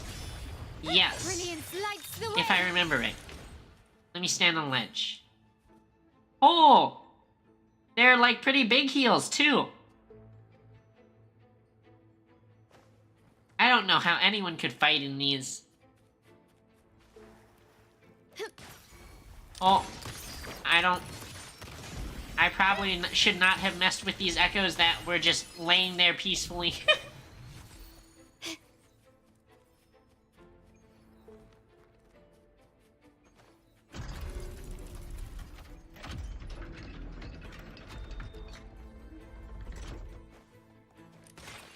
Imagine fighting in these, though. That sounds so... One wrong step and your ankle's just toast. Can you keep Oh! No, I shouldn't have done that. Why did I trigger the alarms? The Echo Depository is in complete disarray. Make sure to keep your distance from all the echoes. The security clearance should give us control over the defense systems. I'll figure it out. Look, he's there. Oh! Do you guys see the entire floor flipped? Bro, imagine if you're like in the middle, you work at a bank. Okay, let's sort out the clues. And you're just doing your daily work, and the fucking floor flips out under you, and you just fall to your death. The lockdown is still in full effect, triggered when Ash removed the security module. To escape, we need to retrieve the module and use our clearance to reach the vault's depth. On top of that, thanks to him, we're stuck dealing with the defense systems. So, for both his sake and ours, we need to catch him as soon as possible. Also, can you imagine? That floor must be really thin, and I can't imagine it supporting much weight. He's running blind, getting more desperate as the lockdown escalates. And only one thing that can take him there. The train echo. Makes sense. He has no choice but to go to the train echo's terminus. So... Boss, you won't believe what happened? And that's when your boss is like, I'm the one who flipped the floor. I triggered it. Without us chasing him, he'll follow the... That would save us a lot of trouble. I can help manage the security systems. With the clearance, I should be able to override some defenses and open shortcuts. Easy. That should work. Rover and I will go retrieve the clearance. Ms. Lily, could you stay here and assist Ms. Zani? Of course.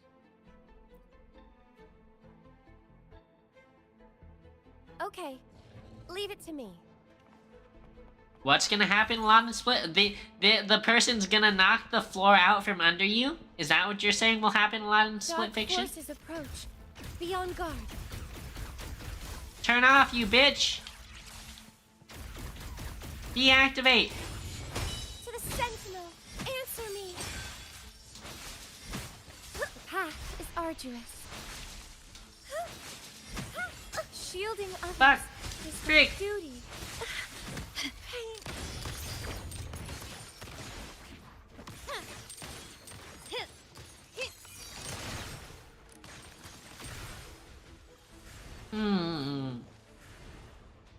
Anything catch your eye?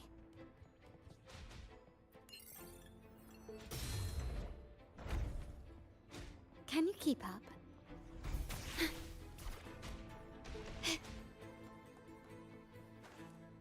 Can you keep up? So you finish your Split Fiction run in like 13 hours over 3 days. 4 days. Quickly and swiftly. Of like 3 hours each? The world is mine. I wonder who I know that might have a schedule that A can line new up with that. era awaits. That was close. Are you alright, Rover? It's cute how she's worried about us even though we've literally already saved the world. Already saved the world, and she's like, are you alright, Rover? That looked like it hurt. Perhaps it can help us. Only the deactivate bad the alarm. guys. They're willing to help us. You can use the clearance device to control. Oh, it's a puzzle?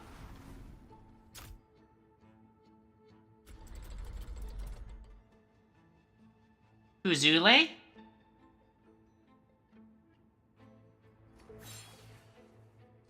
Okay. Okay. I made a mistake. We should be down here. And then this way, and then this way, and then this way. Easy!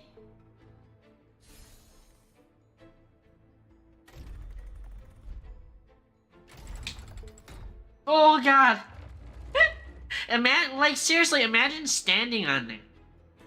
And then it flips and you die. Let's go, shall we? Also, all the table, there are bottles and shit on these tables that were just upside down and they didn't fall out.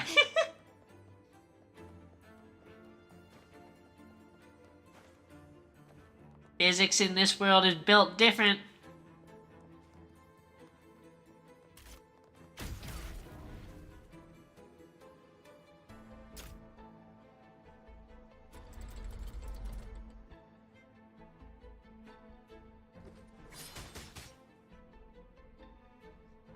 Yes, I love gluing my bottles down to the table they're on. Makes it really easy to serve wine when you can't pick the bottle up. You have to extract it with a pump.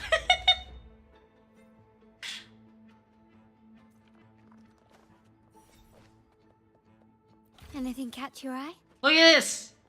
There's a fucking burger here! Oh! Do you guys see this chicken wing? Chat, what the fuck? What is this? It looks so delicious. These like fish wing things. They look so good.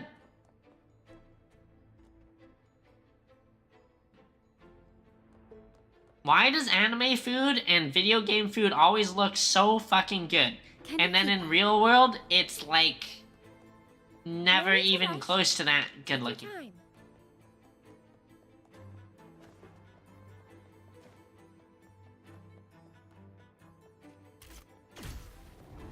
KFC wants in? Wait, you know what I should try activating one of these while I'm standing on the flippable floor.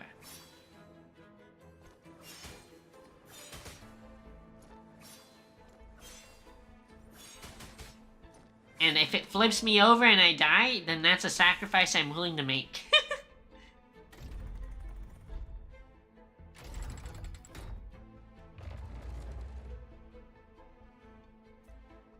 Do you think...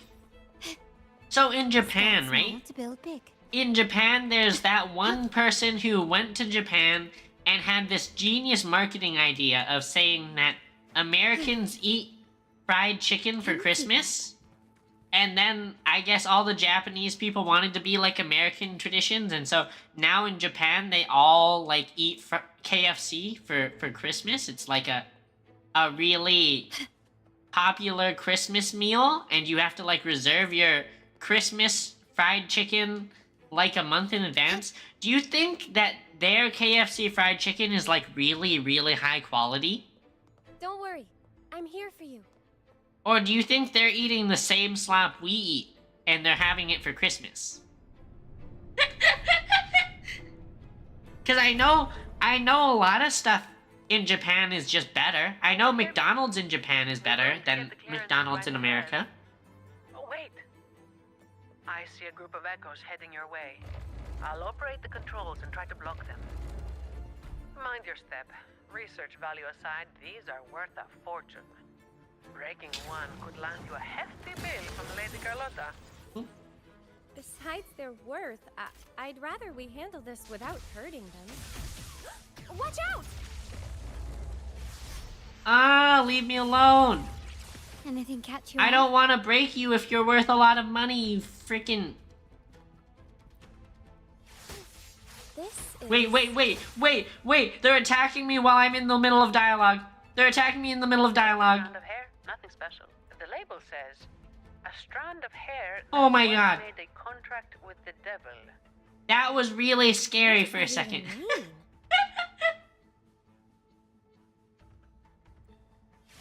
Can you keep up?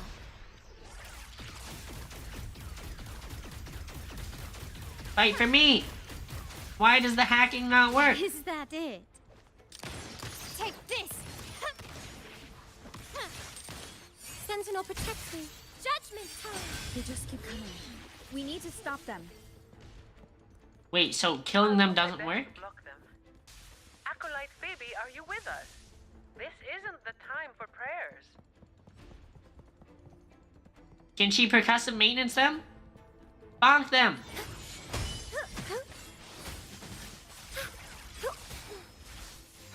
Bonk them, Phoebe! In war with time. My compliment. It's also really interesting that you say Singaporean KFC is better. Skill issue? Because, from what I can tell, you'd be comparing it to New Zealand KFC, which I would already expect to be better than American KFC. So,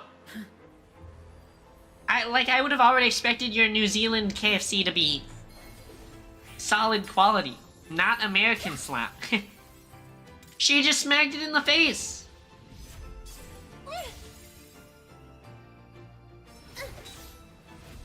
She just keeps hitting them in the... She just keeps bonking their heads!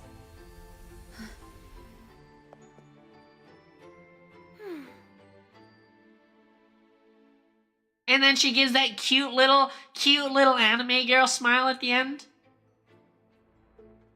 It's finished. We can get the clearance now.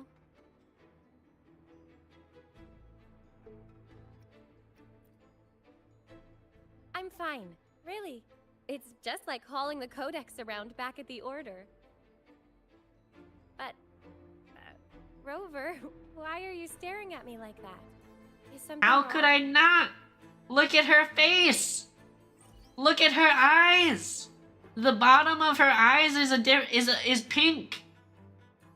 The very bottom of her eyes is pink when the rest is blue. She's so good looking. Stunning work, miss. If I hadn't seen this myself, I'd never believe your staff was meant to be used like that.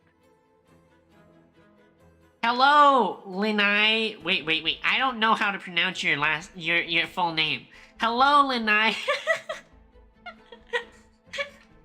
It's welcome to the parasocial I don't know. I don't think there's anything formal about parasocial relationships. Yes, very impressive. Striking with an appropriate level of force clears the mind, enhancing one's purification.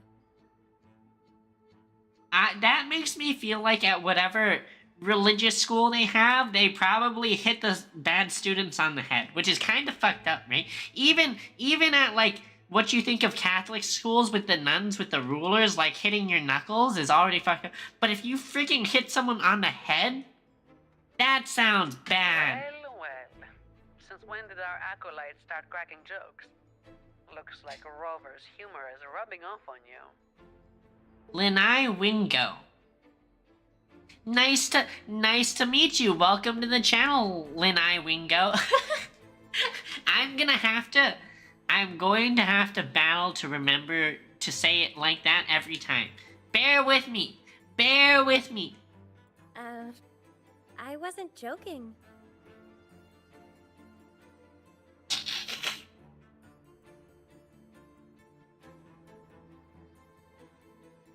She's such a cutie. Maybe you should grab that clearance before they wake up.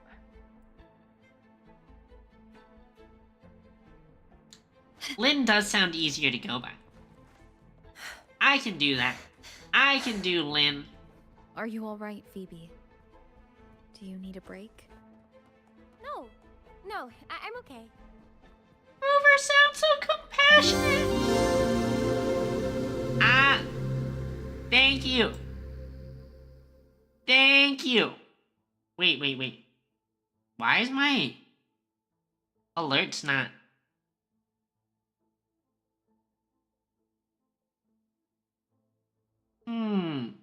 Sorry, I'm just looking at my OBS because my alerts plugin isn't showing it on the little manager, but I'll figure it out. Thank you for the follow, Lynn. Wait, why did you eat your sister's pastry, Glands? Glands, what the frick? Don't eat your sister's delicious foods. I guess if it was there for a full week, it's like sort of fair game. But I'd be angry too if someone ate my dessert.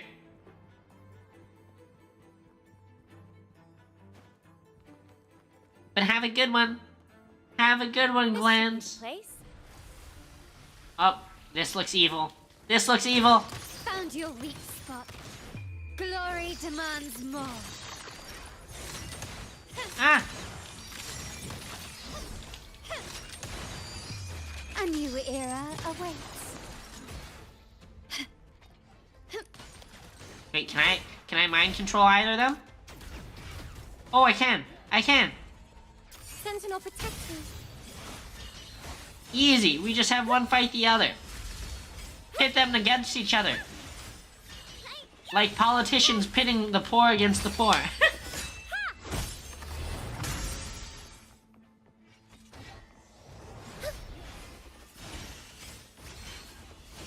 Well, Glands. Doesn't hurt. I'm okay. Purified. I'm glad that you and your sister have a functional relationship. Because me and my sister aren't so friendly.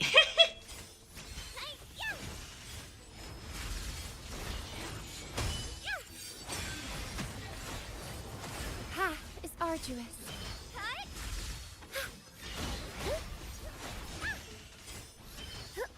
Shielding Leave it others to me.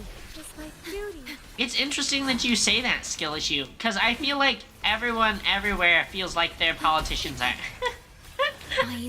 Feels like politicians are not good. My compliments. Although,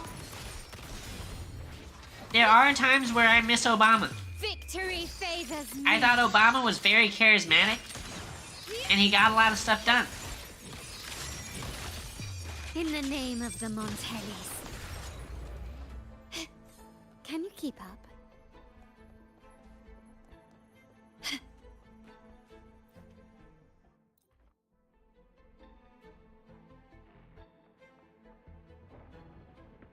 we close the door on him. No, no, don't wake the bears. Don't wake the bears. Oh, he's gonna wake the bears. He woke up. He's causing all sorts of... I'm surprised they didn't eat him. Quickly and swiftly. Great, it's working now. One moment. Okay, take the nearby shortcut to the train station. We'll meet you there.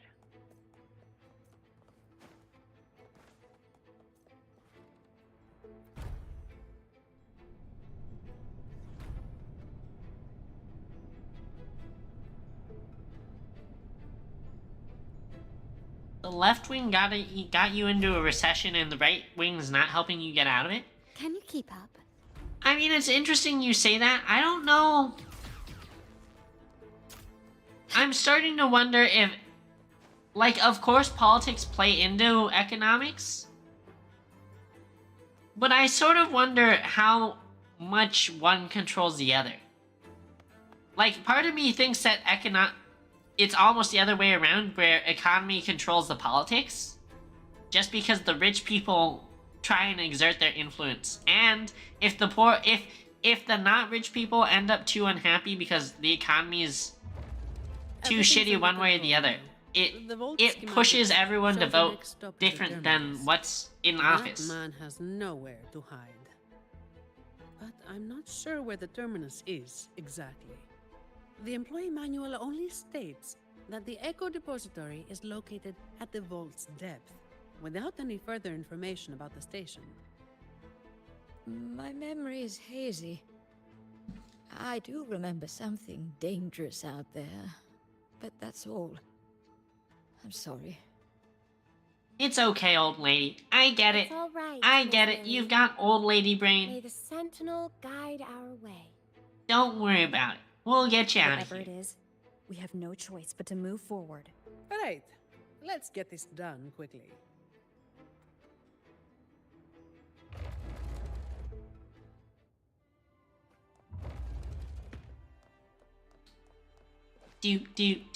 Running around in an underground cave. Riding this fish train thingy. It seems silly that we would get on a train that's on a completely different track to chase some guy who just rode one track. Oh no. Ah, here it comes again. Watch out. It's a Evil taxi flying monster. I'm surprised it hasn't attacked us yet. Well, Knock on wood. Sentinel above, if you can hear this, please keep us safe. Rip ads.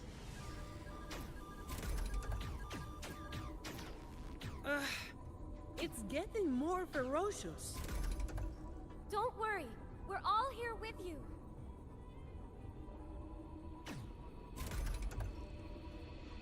Oh, we're going on the drop. Here comes the drop. Woo! Pretend you're at Magic Mountain in Disneyland. Hold tight. Oh shit. No! The poor fish train.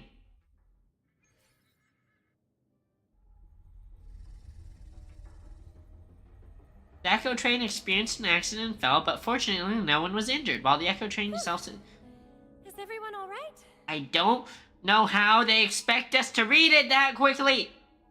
Thanks to the train echo, we're Welcome staying back in from the peace, ad though skill I issue. have no idea where we are now. There should be other train echoes available. We'll need it to get to the terminus. Please wait. Ma'am, are you hurt? She's so courteous. I'm fine, child. This place feels so familiar. It's like I've lived here for a long time. Also, skill issue, it's interesting because I think you used to say you never got ads, Any right? details you can remember would be useful. Since employee training didn't touch on this area, we'll be going in blind in search of the exit.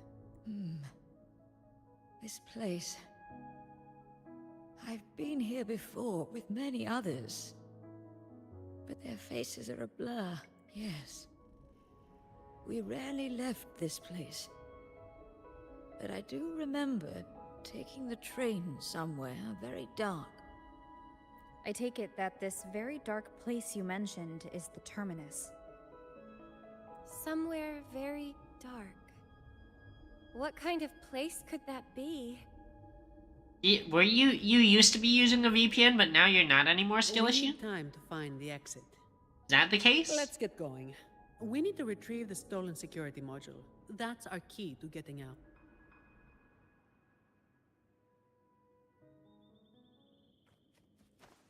Do.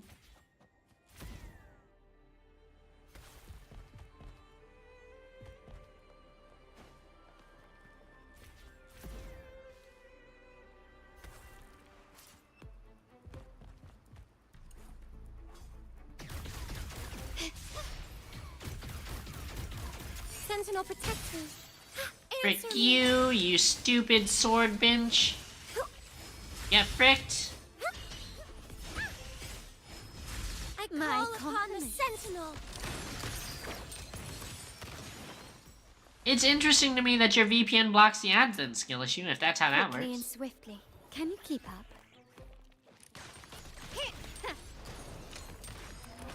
Hush. You will yield. Where were you VPNing to, is my question.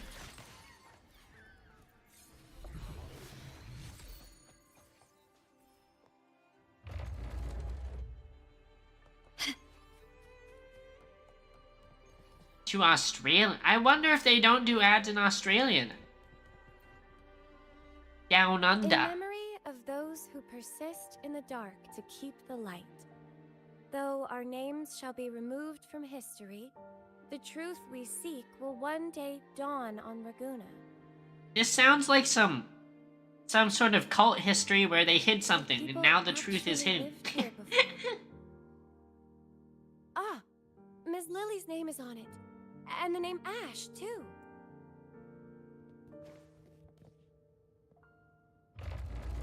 What are we watching? Why are we seeing ghosts?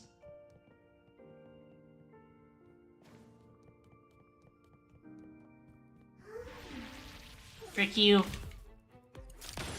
Found your weak spot.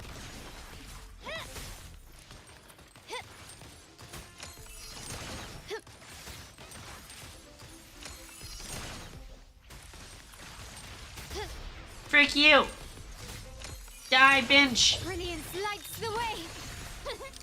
The voices oh my god, you're right. What I think it is that grandma with dementia These has look somehow like diaries. given it to Not us. very polite to read them without permission. Her dementia is contagious. When the green leaves turn red, everything will be back to normal. Green leaves turn red, everything back to normal. We need to be thorough. I'm sure the Sentinel will forgive my intrusion. Anyway, it's just some person's diary.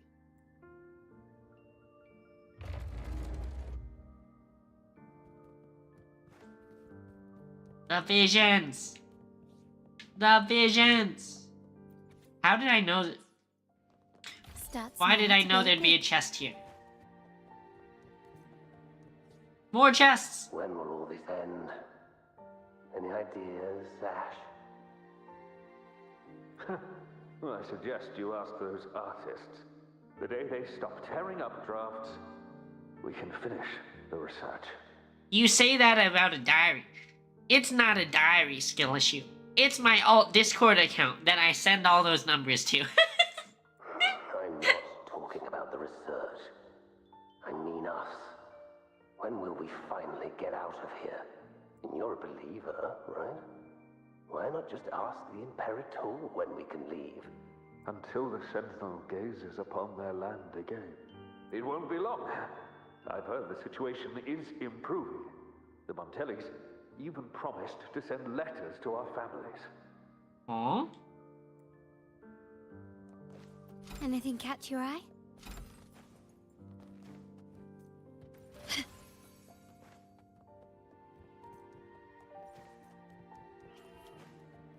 Oh, we almost triggered the alarm.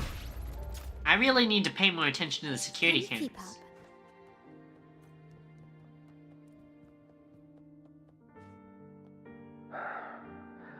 Your conclusion might be a bit far-fetched, Ash. Far-fetched? For the Sentinel's sake, I've been in the Echo Depository for 7 straight days gathering data. 7 days is so short compared to that lady saying she's been in here 20 years, though. Even so, incorrect is still incorrect. Here, take a look at this control group. Acolyte, should we bring these reverberations back to the Order Tribunal? I think your misunderstanding of the Order runs deeper than you realize, Miss Zani. My apologies. But why is that thing in your pocket still flickering? Did I say something wrong? Or is it because I haven't prayed to the cathedral in 3 months? It's so culty. It's just flickering. Not burning or reacting in any other way. It should be fine, I think. Does this floor flip upside down? This is one of the upside down flipping floors, I feel like. No? Quickly and swiftly. Can you keep up? Running won't save you. The world is mine.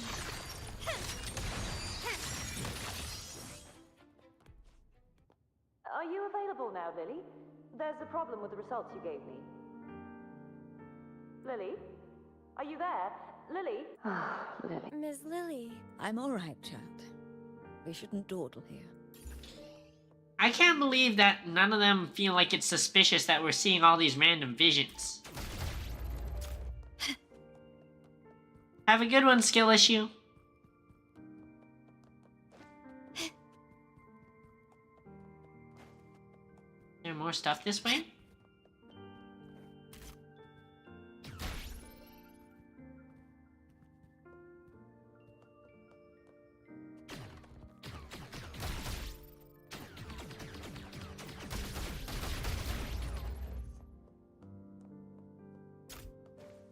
Nope. Nope. It's the unicorn. Unipegasus? Unipegacorn? Start small to build big. I really don't want to pray, but I feel like I need to know what happens here.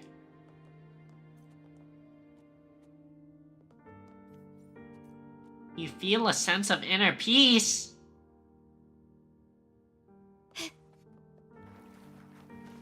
I'm not sure how I feel about that. I'm not sure how I feel about that.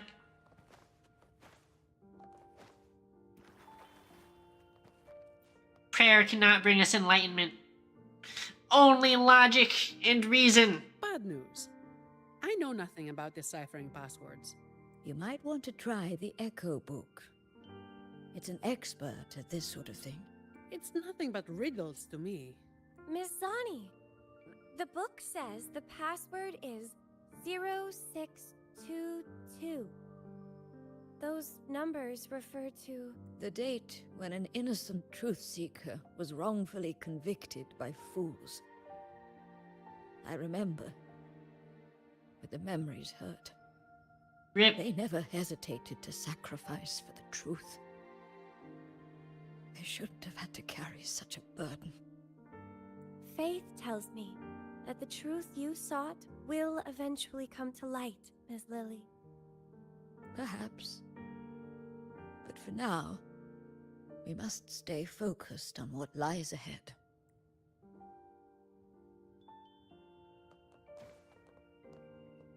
What lies ahead? Okay, input the password. Wait, it's 0622? 0622. The door's open. Now we need to find the train echo station. Once we reach the depths of the vault, we'll catch that fool. Quickly and swiftly.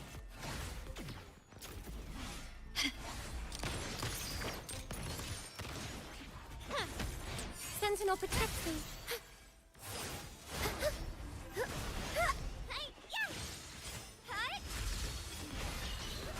Purify.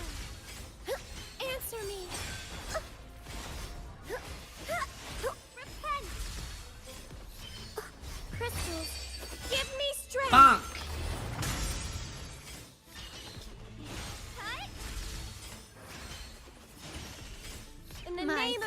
It feels sort of messed up hacking them and then making them fight their friends.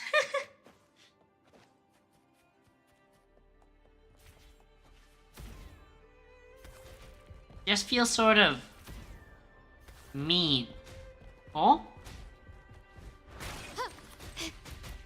An absurd, impudent display. Frick! Found your weak I really thought I had found Brilliance lights the way. high quality chest right there, but it was just a fucking mimic.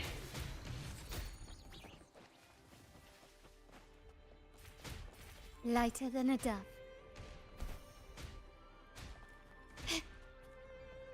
What's this? Quickly and swiftly. Take this!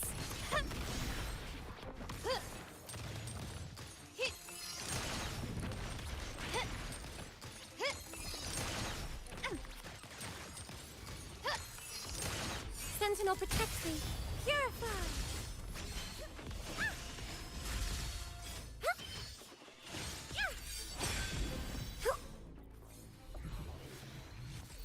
Okay, another chest? Wait, this view is so nice looking! Good fortune comes your way.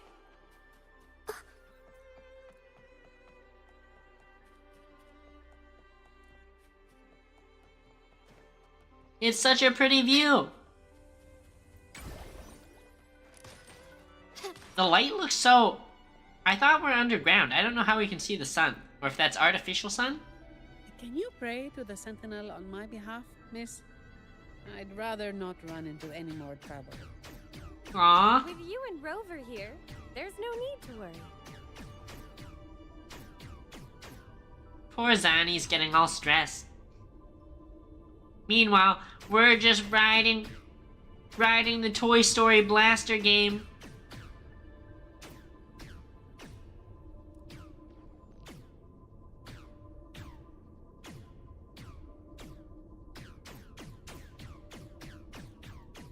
It's a chest. It's a chest. Gimme.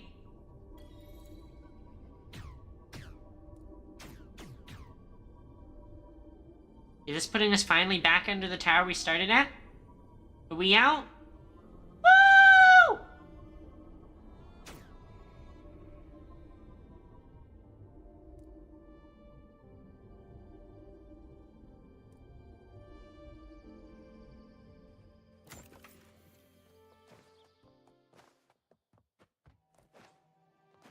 We're out.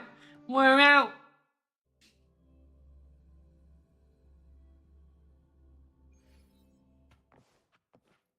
Oh god, this is a boss room.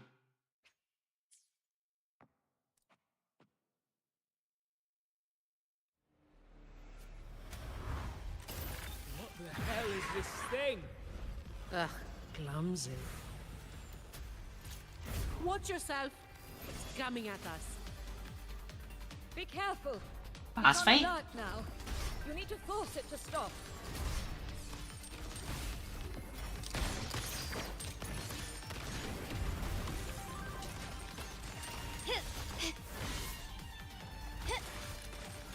Brilliance lights the way. Is that it?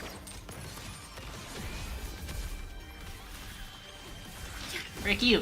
Frick you. Ah! Ah!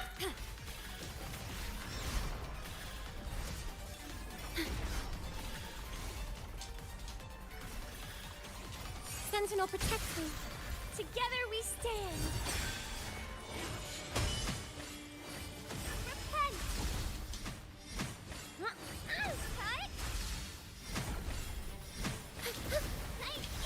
Ah! Purify crystals. It's fucking dodging half my shit! My compliments. Surrender. You will yield. Victory favors me.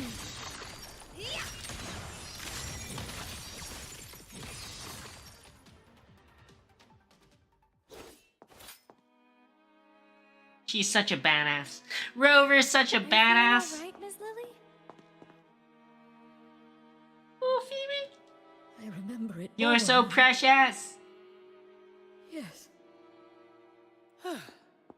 Well, Mr. Criminal, Thanks to your actions, we've had to wreck these priceless artifacts.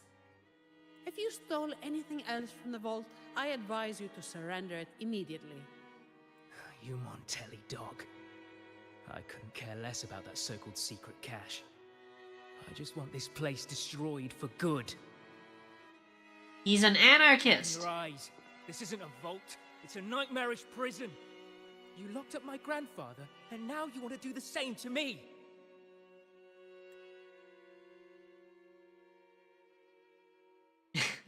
The little young flare. Ash. I've seen your picture, child.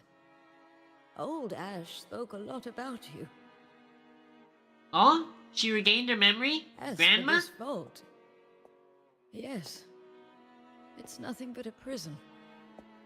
He looks ready to fight. He's about to punch an old grandma, and then we're gonna have to, like, execute him. We chose this imprisonment.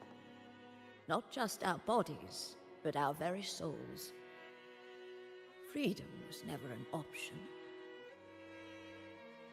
Oh, it's so sad. We had to erase every trace of our existence to survive, to discover, to create.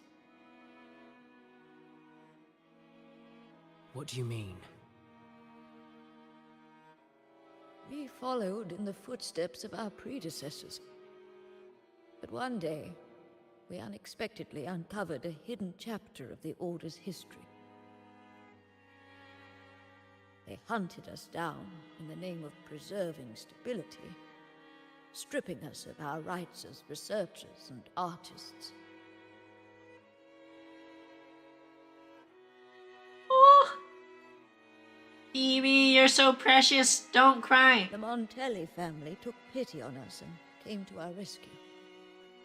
They feigned loyalty to the Order and locked us in this vault. But in reality, it became a refuge for outcasts like us.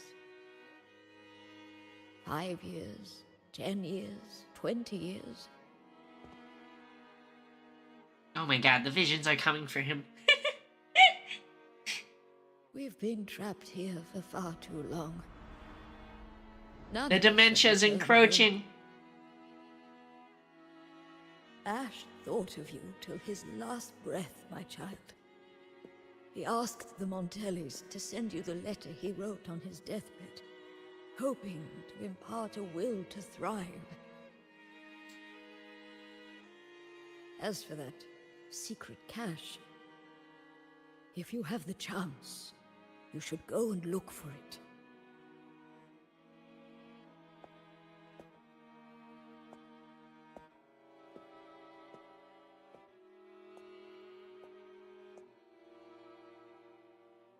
We are counting on you now. Why do I feel like she's about to die? This is like one of those anime scenes where they're like, it's all up to you now. And then they die.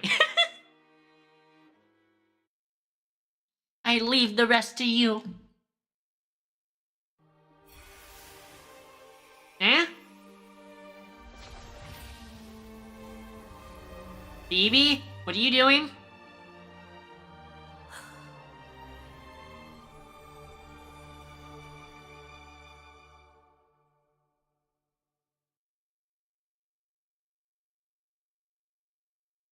So, the Montellis didn't imprison Grandpa. He chose this path himself. Wait, the grandma freaking disintegrated? She's gone? Please cheer up, Mr. Ash. Everyone was blind to the truth as you once were. But now, we know everything. Thanks to you.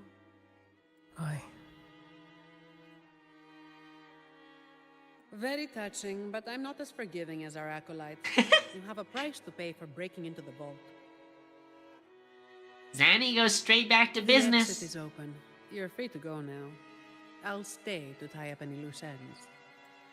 Damn. Thank you for helping us again. I thought this would be a routine job. I'm used to it. Here's the reward Lady Carlotta promised.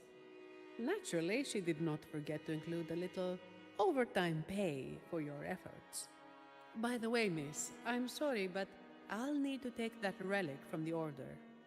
Don't worry. The rules still allow you to come and go as you please. Of course. I need the Sentinel's enlightenment on certain matters. But I'll still be around if you need me.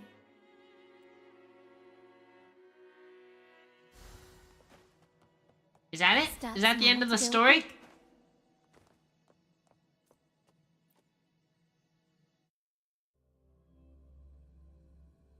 Interesting little mini side branch to the story.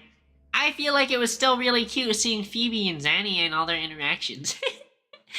The businesswoman with the religious cult victim.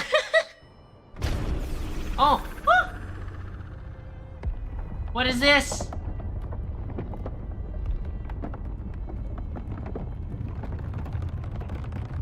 Don't tell me it's turning into a spaceship.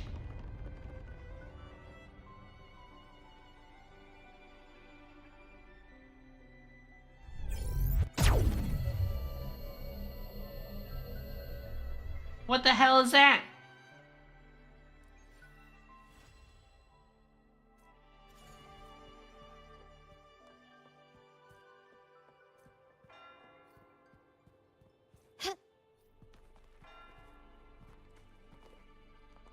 Interesting. Very interesting. What does it tell? Where did the laser go?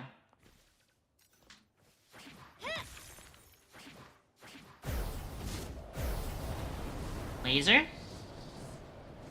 Did the laser... Where did it go?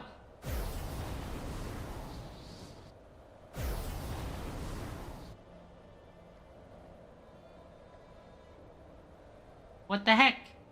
What the heck?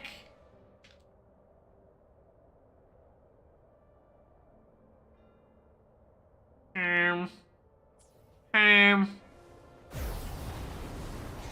don't know. I don't know. But lighter than a dove. I feel like that's a good place to take a break from this game.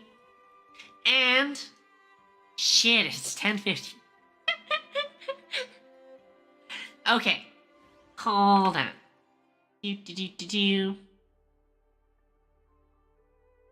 I think that's a good place to call it for the night. I had a good time. Played some games, yapped a bit, told you guys about my random ass life stories of the past 3 weeks and finals and work travel and Yoasobi and fighter jets. But thanks for listening to me yap. Thanks for hanging out while I was playing video games.